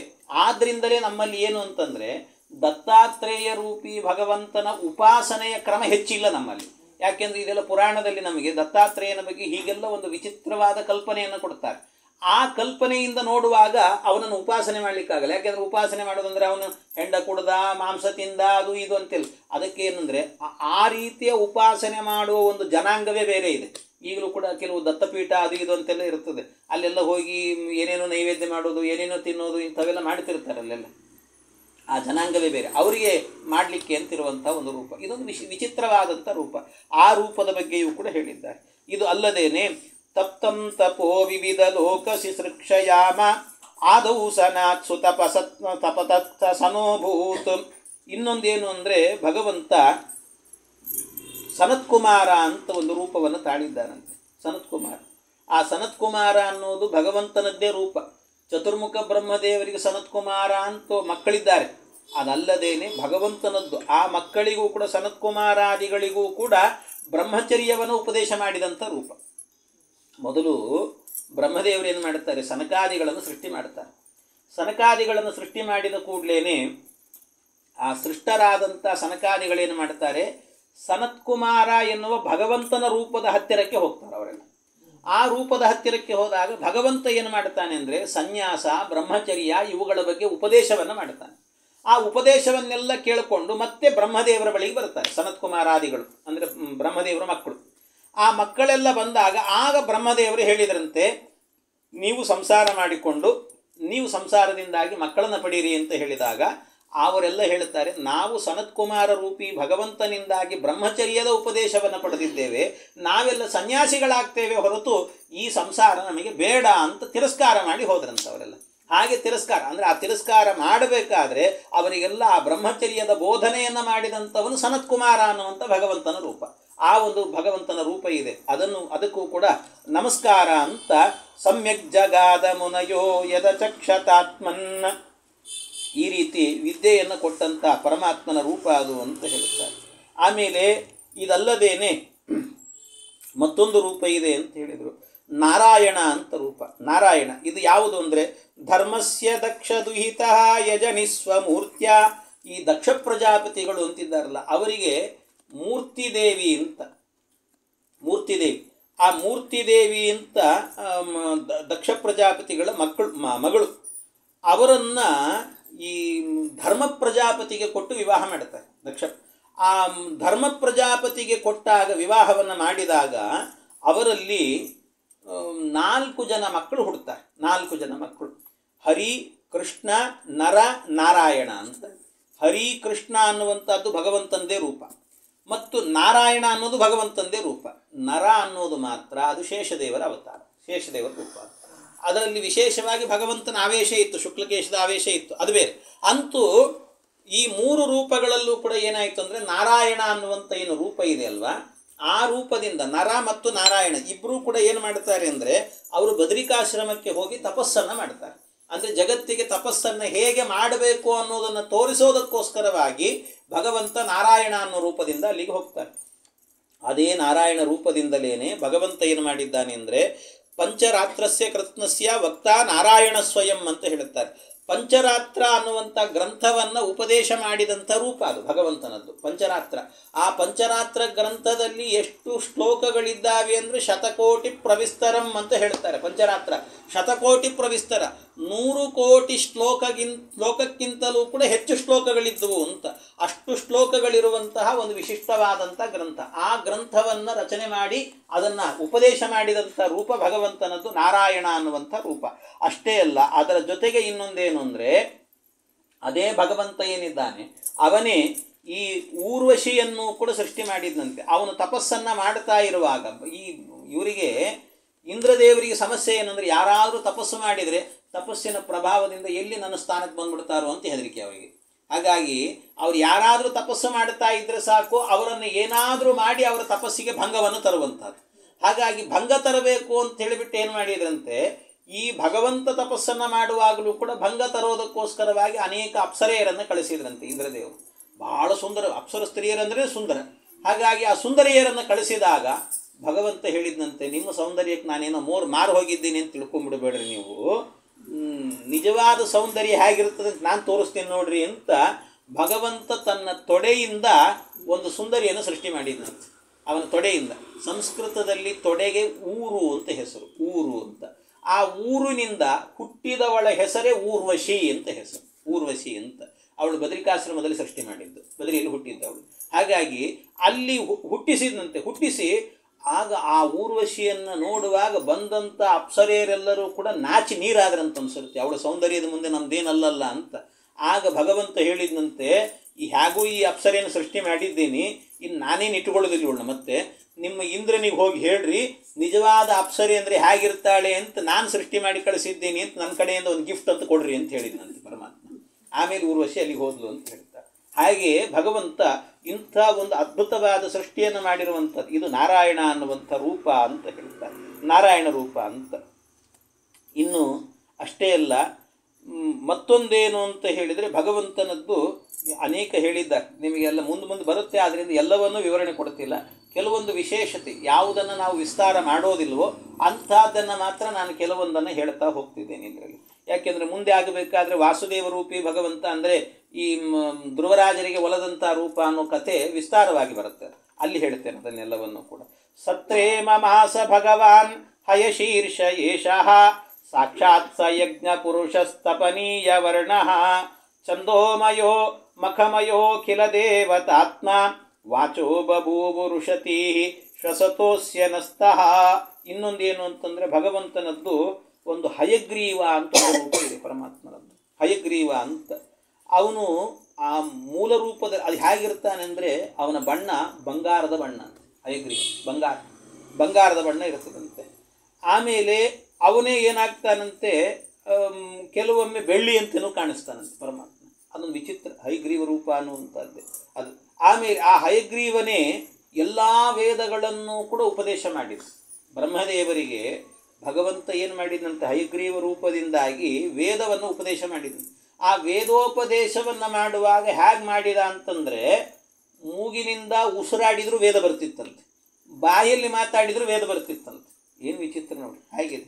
ನಸ್ತೋ ಮುಖಾದಪಿ ನಿರಂತರ ಮುದ್ಗಿರಂತಂ. ಅದು ನಸ್ತೋ ಮುಖಾದಪಿ ಅಂದರೆ ಮೂಗಿಂದ ಉಸಿರು ಬಂದದ್ದು ವೇದ, ಬಾಯಿಂದ ಬಂದದ್ದು ವೇದ. ಆದ್ದರಿಂದ ಬ್ರಹ್ಮದೇವರಿಗೆ ಒಂದು ಮುಖದಲ್ಲಿ ನನಗೆ ಈ ವೇದವನ್ನು ಕಲೀಲಿಕ್ಕಾಗಲ್ಲ ಅಂತ 4 ಮುಖಗಳನ್ನು ಪಡ್ಕೊಂಡಂತೆ. ಅಷ್ಟು ಫಾಸ್ಟಾಗಿ ಹೇಳ್ತಾ ಇದ್ರಂತವ್ರು. ಅದನ್ನು ಹೇಳಿದ್ದನ್ನೆಲ್ಲ ಹಾಗೆ ಕೇಳ್ತಾ ಕೇಳ್ತಾ ಆ ವೇದವನ್ನೆಲ್ಲವನ್ನು ಕೂಡ ಕಲ್ತರಂತೆ. ಅದರಿಂದ ಈ ಸಕಲ ವೇದಗಳಿಗೂ ಅಂದರೆ ಏನು ವೇದಗಳು ಅಂತಿದ್ದಾವೆ, ಎಲ್ಲ ವೇದಗಳಿಗೂ ಕೂಡ ವೇದದ್ರಷ್ಟಾರ, ನಿಜವಾದ ವೇದದ್ರಷ್ಟಾರ ಯಾರು ಅಂದರೆ ಹಯಗ್ರೀವ ರೂಪಿ ಪರಮಾತ್ಮ ಅಂತ. ಎಲ್ಲ ವೇದಗಳನ್ನು ಉಪದೇಶ ಮಾಡಿದವನು ಅವನೇ. ಆದ್ದರಿಂದ ಅದು ಈ ದೃಷ್ಟಿ ಇಟ್ಟುಕೊಂಡೇನೆ ಈ ಯಜುರ್ವೇದಿಗಳಿದ್ದಾರಲ್ಲ, ಸಾಮಾನ್ಯವಾಗಿ ಯಜುಶಾಖೆಯವರು ಇರ್ತಾರಲ್ಲ, ಯಜುಶಾಖೆಯವರೆಲ್ಲರೂ ಕೂಡ ಏನು ಅಂತಂದರೆ ಈ ಋಕ್ಷಾಖೆ ಇರುವವರು ಅಂದರೆ ಋಗ್ವೇದ, ಈಗ ನಾಳೆಲ್ಲ ಉಪಕರ್ಮ ಅದು ಇದು ಬರುತ್ತದೆ. ಈ ಋಕ್ಷಾಖೆಯವರೆಲ್ಲ ಆಗಬೇಕಾದ್ರೆ ಏನು ಅಂತಂದರೆ ಅವರು ಪ್ರತಿಯೊಂದು ಮಂತ್ರಗಳನ್ನು ಹೇಳಬೇಕಾದ್ರೂ ಕೂಡ ಅದಕ್ಕೊಂದು ಋಷಿ ಛಂದಸ್ಸನ್ನು ಹೇಳಬೇಕು. ಅವರು ಋಷಿ ಛಂದಸ್ಸು ದೇವತೆಗಳನ್ನೆಲ್ಲ ಹೇಳಬೇಕು. ಅವರು ನಾವು ಏನು ಪ್ರಾಣಾಯಾಮ ಮಾಡ್ತೇವೋ ಅಥವಾ ಅಪಸರ್ಪಂತ್ ಇತ್ಯಸ್ಯ ವಾಮದೇವ ಋಷಿ ಪ್ರಕೃತಿಶ್ಚಂದ ಇದನ್ನೆಲ್ಲ ಹೇಳಬೇಕಲ್ಲಿ. ಅಂದರೆ ಯಾಕೆ ಅಂದರೆ ಅದಕ್ಕೆಲ್ಲದಕ್ಕೂ ಕೂಡ ಋಷಿ ಛಂದಸ್ಸನ್ನು ಹೇಳಬೇಕು. ಆದರೆ ಯಜುರ್ವೇದಿಗಳಿಗೆ ಈ ನಿಯಮ ಇಲ್ಲ. ಯಾಕೆಂದರೆ ಯಜುರ್ವೇದಿಗಳಾಗಬೇಕಾದ್ರೆ ಅವರಲ್ಲಿ ಏನು ಅಂದರೆ ಅನುಸಂಧಾನ ಏನಿದೆ ಅಂತಂದರೆ ಎಲ್ಲ ವೇದಗಳಿಗೂ ಕೂಡ ಮೂಲ ದೇವತೆ ಮತ್ತು ದ್ರಷ್ಟಾರರಾದಂಥ ಋಷಿಗಳು ಯಾರು ಅಂತಂದರೆ ಹಯಗ್ರೀವ ರೂಪಿ ಪರಮಾತ್ಮ. ಹಾಗಾಗಿ ಎಲ್ಲದಕ್ಕೂ ಅವನೇ. ಆದ್ದರಿಂದಾಗಿ ಅದು ನಮ್ಮ ತಲೆಯಲ್ಲಿದೆ. ಆದ್ದರಿಂದ ನಾವು ಎಲ್ಲದಕ್ಕೂ ಕೂಡ ಋಷಿ ಛಂದಸ್ಸನ್ನೇ ಹೇಳಲಿಕ್ಕೆ ಹೋಗಲ್ಲ ಅಂತ ಯಜುರ್ವೇದಿಗಳು ಹೇಳ್ತಾರೆ. ಹಾಗಾಗಿ ಕೆಲವೆಲ್ಲ ನೀವು ಪ್ರಾಚೀನ ಯಜುರ್ವೇದಿಗಳಿದ್ದರೆ ಅವರಿಂದ ನೀವು ಪುಸ್ತಕಗಳನ್ನು ನೋಡಿದರೂ ಕೂಡ ಅದರಲ್ಲೆಲ್ಲೂ ಕೂಡ ಬರೆದಿರುವುದಿಲ್ಲ. ನಿಮಗೆ ಯಾರಾದರೂ ಯಜುರ್ವೇದಿಗಳಿದ್ರೆ ಗೊತ್ತಿರ್ತದೆ ನಿಮಗೆ. ಯಜುಶಾಖೆಯವರಿದ್ದರೆ ಸಾಮಾನ್ಯ ನಿಮ್ಮದು ಸಾಮಾನ್ಯ ಕೇಳೋದು ಹೇಗಿರುತ್ತದೆ ಅಂದರೆ, ನಿಮ್ಮದು ಯಾವ ವೇದ ಅಂತ ಕೇಳ್ತಾರೆ. ವೇದ ಅಂತ ಕೇಳಬಾರ್ದು, ನಿಜವಾಗಿ ನಿಮ್ದು ಯಾವ ಶಾಖೆ ಅಂತ ಕೇಳಬೇಕು. ವೇದ ಅಲ್ಲ, ಯಾವ ಶಾಖೆ. ನೀವು ಹೇಳ್ಕೊಳ್ಳೋದೇನು ಅಂತಂದರೆ, ನೀವು ಚತುಸ್ಸಾಗರ ಪರ್ಯಂತಂ ಗೋಬ್ರಾಹ್ಮಣೇಭ್ಯ ಅಂತ ಹೇಳ್ಕೊಂಡು ಅಲ್ಲಿ ಋಕ್ಷಾಕಾಧ್ಯಾಯಿ ಅಂತಲೇ ಹೇಳೋದು. ನಾವು ಯಜುರ್ವೇದಾಧ್ಯಾಯಿ ಅಂತ ಹೇಳಲ್ಲ, ಅಥವಾ ಋಗ್ವೇದಾಧ್ಯಾಯಿ ಅಂತ ಹೇಳಿ ಋಕ್ಷಾಕಾಧ್ಯಾಯಿ, ಯಜುಶಾಖಾಧ್ಯಾಯಿ, ಸಾಮಶಾಖಾಧ್ಯಾಯಿ ಅಂತ ಶಾಖೆ ನಮ್ಮದು, ಹೊರತು ವೇದ ಅಲ್ಲ. ಹಾಗಾಗಿ ಅದರಲ್ಲಿ ಏನು ಅಂದರೆ ಭಗವಂತ ಈ ಎಲ್ಲ ವೇದಗಳನ್ನು ಕೂಡ ಹಯಗ್ರೀವ ರೂಪದಿಂದಾಗಿ ಛಂದೋಮಯೋ ಮಖಮಯೋ ಕಿಲ ದೇವತಾತ್ಮ ಅಂತ ಯಜ್ಞಗಳಿಗೆ ಬೇಕಾಗಿರುವಂಥ ಎಲ್ಲ ವೇದಗಳಿಗೂ ಕೂಡ ಆಧಾರ ದೇವತೆ ಯಾರು ಅಂತ ಹೇಳಿದರೆ ಈ ಭಗವಂತ ಅಂತ ಹೇಳ್ತಾರೆ. ಈ ಪರಮಾತ್ಮನೇ ಇದನ್ನೆಲ್ಲವನ್ನು ಕೂಡ ಸೃಷ್ಟಿ ಮಾಡಿದ ಅಂತ. ಇನ್ನೊಂದು, ನಮಗೆ ಮತ್ಸ್ಯರೂಪಿ ಪರಮಾತ್ಮ ಏನಿದ್ದಾನಲ್ವ, ಆ ಮತ್ಸ್ಯರೂಪಿ ಪರಮಾತ್ಮನ ವಿಷಯದಲ್ಲಾಗಬೇಕಾದ್ರೆ ನಮಗೆ ಮುಂದೆ ಬರುವಂಥ ಕಥೆ ಏನಿದೆ ಅಂದರೆ, ಸತ್ಯವ್ರತ ರಾಜ ಅವನು ಸಂಧ್ಯಾವಂದನೆಗೆ ಹೋದಾಗ ಕೈಯಲ್ಲಿ ಒಂದು ಮೀನು ಬಂತು ಅಂತ ಒಂದು ಕಥೆ ಬರುತ್ತದೆ. ಈ ಕಥೆ ಪ್ರಸಿದ್ಧ, ನಿಮಗೆ ಮುಂದೆ ಬರುತ್ತೆ. ಆದ್ದರಿಂದ ಅಷ್ಟಮ ಸ್ಕಂದದ ಕೊನೆಯಲ್ಲಿ ಬರುತ್ತೆ. ಆದ್ದರಿಂದ ಅದನ್ನು ನಾನು ಇಲ್ಲಿ ವಿವರಣೆಯನ್ನು ಕೊಡಲಿಕ್ಕೆ ಹೋಗಲ್ಲ. ಆದರೆ ಮತ್ಸ್ಯಾವತಾರದ ಇನ್ನೊಂದು ವಿಶೇಷತೆಯನ್ನು ಕೂಡ ಹೇಳ್ತಾರೆ. ಏನು ವಿಶೇಷತೆ ಅಂದರೆ, ಮತ್ಸ್ಯೋ ಯುಗಾಂತ ಸಮಯೇ ಮನುನೋಪಲಬ್ಧ ಕ್ಷೋಣೀಮಯೋ ನಿಖಿಲ ಜೀವನಿಕಾಯಕೇತಃ ವಿಸ್ರಂಸಿತಾನುರುಭಯೇ ಸಲಿಲೆ ಮಕಾನ್ಮ ಆದಾಯ ತತ್ರ ವಿಜಹಾರ ವೇದ ಮಾರ್ಗಾನ್. ಈ ವೇದ ಎನ್ನುವಂಥದ್ದೇನಿದೆಯಲ್ಲ, ಒಮ್ಮೆ ಭಗವಂತನ ಮುಖದಿಂದಾಗಿ ವೇದಗಳು ಅಂದರೆ ಈ ಭಗವಂತನ ಮುಖದಿಂದಾಗಿ ವೇದಗಳು ಬಂದಾಗ ಆ ವೇದಗಳ ಜೊತೆಗೆ ಆ ಅಭಿಮಾನಿ ದೇವತೆಗಳು ಬಂದಂತೆ, ವೇದಾಭಿಮಾನಿ ದೇವತೆಗಳು. ಆ ವೇದಾಭಿಮಾನಿ ದೇವತೆಗಳು ಬಂದದ್ದನ್ನು ಕೂಡ ಹಾಗೆ ಸ್ವೀಕಾರ ಮಾಡಿದ್ರಂತೆ ಬ್ರಹ್ಮದೇವರು. ಆಮೇಲೆ ಬ್ರಹ್ಮದೇವರದನ್ನು ಹೊರಗೆ ಹಾಕಬೇಕಲ್ಲ, ಮತ್ತೆ ಆ ಬ್ರಹ್ಮದೇವರ ಮುಖದಿಂದ ಹೊರಗೆ ಬಂದಾಗ ಆ ವೇದಾಭಿಮಾನಿ ದೇವತೆಗಳನ್ನೆಲ್ಲರನ್ನೂ ಕೂಡ ಒಬ್ಬ ಅಸುರ, ಅವನ ಹೆಸರು ಕೂಡ ಹಯಗ್ರೀವ ಅಂತಲೇ. ಭಗವಂತನ ರೂಪಕ್ಕೂ ಹಯಗ್ರೀವ ಅಂತಿದೆ, ಇವನೊಬ್ಬ ಅಸುರ. ಅಸುರ ಇದ್ದಾನೆ, ಅವನು ಕೂಡ ಹಯಗ್ರೀವ. ಆ ಹಯಗ್ರೀವ ಏನು ಮಾಡಿದಂತೆ, ಈ ವೇದಾಭಿಮಾನಿ ದೇವತೆಗಳನ್ನೆಲ್ಲ ಅಪಹರಣ ಮಾಡಿಬಿಟ್ನಂತೆ, ಎಲ್ಲರನ್ನೂ ಅಪಹರಣ ಮಾಡಿದ. ಅವನು ಎಲ್ಲರನ್ನೂ ಅಪಹರಣ ಮಾಡಿದಾಗ ಭಗವಂತ ಪರಮಾತ್ಮನನ್ನು ಸ್ಮರಣೆ ಮಾಡಿದಾಗ ಆಗ ಭಗವಂತ ಮತ್ಸ್ಯ ರೂಪದಿಂದಾಗಿ ಬಂದು ಆ ಹಯಗ್ರೀವ ಎನ್ನುವ ಅಸುರನನ್ನು ಸಂಹಾರ ಮಾಡ್ತಾನಂತೆ. ಹಯಗ್ರೀವ ಅಸುರನನ್ನು ಅವನನ್ನು ಸಂಹಾರ ಮಾಡಿ ಆ ವೇದವನ್ನು ತಂದು ಮತ್ತೆ ಏನು ಮಾಡಿದಂತೆ, ಈ ಬಂಗಾರದ ಒಡಲು ಅಂದರೆ ಹಿರಣ್ಯ ಗರ್ಭ ಅಂತ ಅರ್ಥ. ಬಂಗಾರದ ಒಡಲು ಅಂದರೆ ಹಿರಣ್ಯ ಗರ್ಭ ಅಂದರೆ ಬ್ರಹ್ಮದೇವರು ಅಂತ ಅರ್ಥ. ಆ ಬ್ರಹ್ಮದೇವರಿಗೆ ಮತ್ತೆ ಕೊಟ್ಟರು ಅಂತ ಹೇಳ್ತಾರೆ. ಇದನ್ನು ನಮಗೆ ಕನಕದಾಸರು ಒಂದು ಪದ್ಯದಲ್ಲಿ ಹೇಳುವಾಗ, ಕೆಂಗಣ್ಣ ಮೀನನಾಗಿ ನಮ್ಮ ರಂಗ ಗುಂಗಾಡಿ ಸೋಮನ್ನ ಕೊಂದಾನ್ಯ, ಗುಂಗಾಡಿ ಸೋಮನ್ನ ಕೊಂದು ವೇದವ ಬಂಗಾರದೊಡಲಿಗೆ ಇತ್ತಾನ್ಯಾಂ, ದೇವಿ ನಮ್ಮ ದ್ಯಾವಾರು ಬಂದವ್ರೆ ಬನ್ನೀರೇ ನೋಡ ಬನ್ನೀರೇ, ಬನ್ನೀರೇ ನೋಡ ಬನ್ನೀರೇ, ಬನ್ನೀರೇ ನೋಡ ಬನ್ನೀರೇ. ಭಗವಂತ ಇದು ಪರಮಾತ್ಮ ಕೆಂಗಣ್ಣ ಮೀನನಾಗಿ ಅಂದರೆ ಕೆಂಗಣ್ಣು ಅಂದರೆ ಭಗವಂತ ಯಾವಾಗ ವೇದಾಭಿಮಾನಿ ದೇವತೆಗಳನ್ನು ಈ ಹಯಗ್ರೀವಾಸುರ ಅಪಹರಣ ಮಾಡಿದ್ನೋ ಆಗ ಅವರನ್ನೆಲ್ಲ ಸಂಹಾರ ಮಾಡಬೇಕು ಅಂತ ಆ ಹಯಗ್ರೀವಾಸುರನ್ನು ಗುಂಗಾಡಿ ಸೋಮ ಅಂದರೆ ಅವನೇ ಹಯಗ್ರೀವಾಸುರ.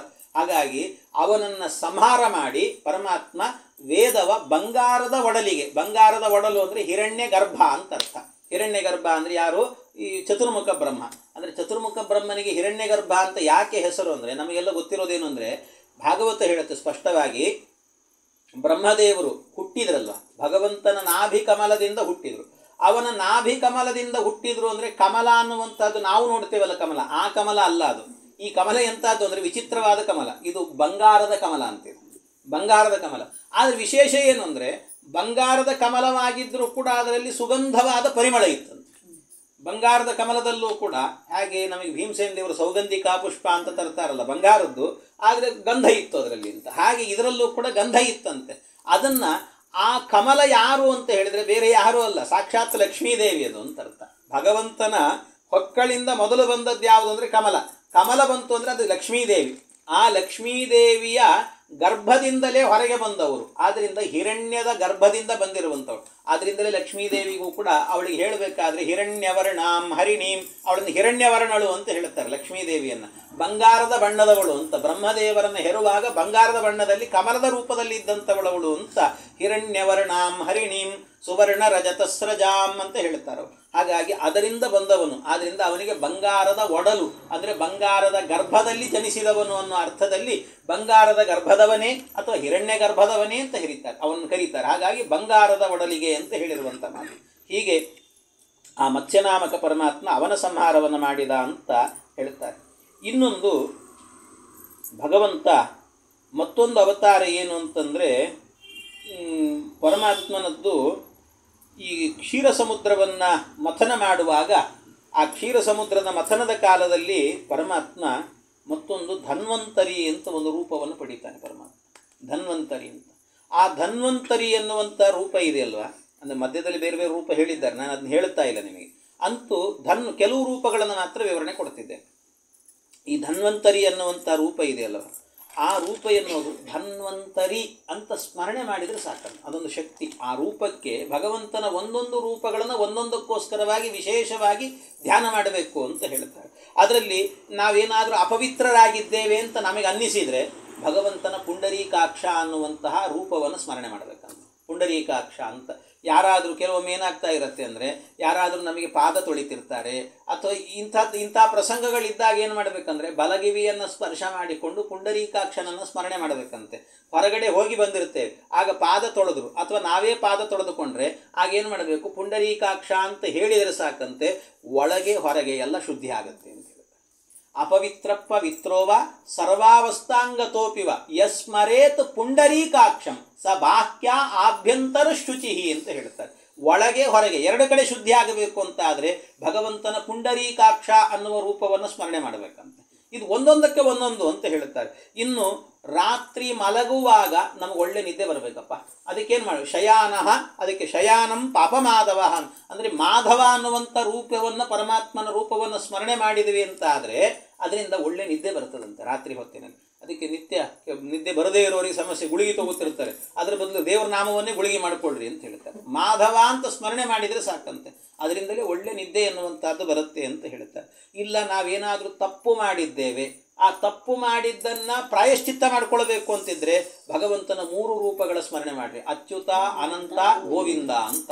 ಅದಕ್ಕೆ ಹೇಳೋದು ಏನು ಮಧ್ಯೆ ಮಂತ್ರ ತಂತ್ರ ಸ್ವರ ವರ್ಣ ಸರ್ವಲೋಪ ಪ್ರಾಯಶ್ಚಿತ್ತಾರ್ಥಂ ನಾಮತ್ರೇ ಜಪಮಹಂ ಕರಿಷ್ಯೆ ಅಂತ ಹೇಳ್ತಾರೆ. ಅದು ಪ್ರಾಯಶ್ಚಿತ್ತ. ಪ್ರಾಯಶ್ಚಿತ್ತಕ್ಕೋಸ್ಕರ ಮಾಡುವಂಥ ರೂಪ ಯಾವುದು ಅಂದರೆ ಅಚ್ಯುತ, ಅನಂತ, ಗೋವಿಂದ. ಹೀಗೆ ಒಂದೊಂದಕ್ಕೆ ಒಂದೊಂದು ರೂಪ. ಹಾಗೆ ಯಾರಿಗಾದರೂ ಕೂಡ ಜೀವನದಲ್ಲಿ ರೋಗ ಅಂತ ಇದ್ದರೆ ಆ ರೋಗವನ್ನು ಪರಿಹಾರ ಮಾಡಿಕೊಳ್ಳಿಕ್ಕೆ ನಾವು ಧ್ಯಾನ ಮಾಡಬೇಕಾಗಿರುವ ರೂಪ ಯಾವುದು ಅಂದರೆ ಧನ್ವಂತರಿ ಅಂತ ಹೇಳ್ತಾರೆ. ಧನ್ವಂತರಿ ಅಂತ ಅದನ್ನು ನಾವು ಧನ್ವಂತರಿ ಅನ್ನುವಂಥ ರೂಪವನ್ನು ಸಂಬೋಧನೆಯಲ್ಲಿ ಹೇಳಿದರೆ ಧನ್ವಂತರೇ. ಅದನ್ನೇ ಏನಾದರೂ ಕೂಡ ಅವನಿಗೆ ನಮಸ್ಕಾರವನ್ನು ಮಾಡಬೇಕು ಅಂತ ಹೇಳಬೇಕು ಅಂದರೆ ಧನ್ವಂತರಯೇ ನಮಃ ಅಂತ ಹೇಳಬೇಕು. ಅದಕ್ಕೆ ಬೀಜಾಕ್ಷರವನ್ನು ಸೇರಿಸೋದು ಅಂತಾದರೆ ಧನ್ವಂತರಯೇ ನಮಃ ಅಂತ. ಧನ್ವಂ ತರತಿ ಇತಿ ಅಂದರೆ ಧನ್ವಂ ತರತಿ. ಧನ್ವಂ ತರತಿ ಅಂತಂದರೆ ಧನ್ವ ಅಂದರೆ ಸಂಸ್ಕೃತದಲ್ಲಿ ಮರಳುಗಾಡು ಅಂತ ಅರ್ಥ. ಮರಳುಗಾಡು ಅಂದರೆ ನಮಗೆ ಜೀವನದಲ್ಲಿ ಮರಳುಗಾಡು ಅಂತ ಅನಿಸೋದು ಯಾವಾಗ ಹೇಳ್ರಿ? ನಾವು ಜೀವನದಲ್ಲಿ ಒಳ್ಳೆ ಮನೆಯಲ್ಲಿದ್ದೀವಿ ಅಂತ ಅನಿಸೋದು ನಮಗೆ ಸುಖವಾಗಿದ್ದರೆ, ನಾವು ಚೆನ್ನಾಗಿದ್ದೀವಿ. ಅದೇ ನಮಗೆ ಜೀವನದಲ್ಲಿ ಏನಾದರೂ ರೋಗ ರುಜಿನಗಳು ಬಂತು ಅಂದರೆ ಜೀವನದಲ್ಲಿ ಏನಿಲ್ಲಪ್ಪ ಮರಳುಗಾಡಲ್ಲಿ ಬದುಕ್ತಾ ಇದ್ದೀನಿ ನಾನು ಅಂತ ಅನಿಸ್ಬಿಡ್ತದೆ ನನಗೆ. ಹಾಗಾಗಿ ಧನ್ವಂ ಅಂದರೆ ಮರಳುಗಾಡು ಅಂದರೆ ರೋಗದಲ್ಲಿದ್ದೇನೆ ಅಂತ ಅರ್ಥ. ಅದನ್ನು ತಾರಯತಿ, ಅದರಿಂದ ನಮ್ಮನ್ನು ಪಾರು ಮಾಡತಕ್ಕಂಥವನು ಈ ಭಗವಂತ. ಅದರಿಂದಾಗಿ ಧನ್ವಂ ತಾರಯತಿ ಇತಿ ಧನ್ವಂತರಿ ಅಂತ ಕರೀತಾರೆ.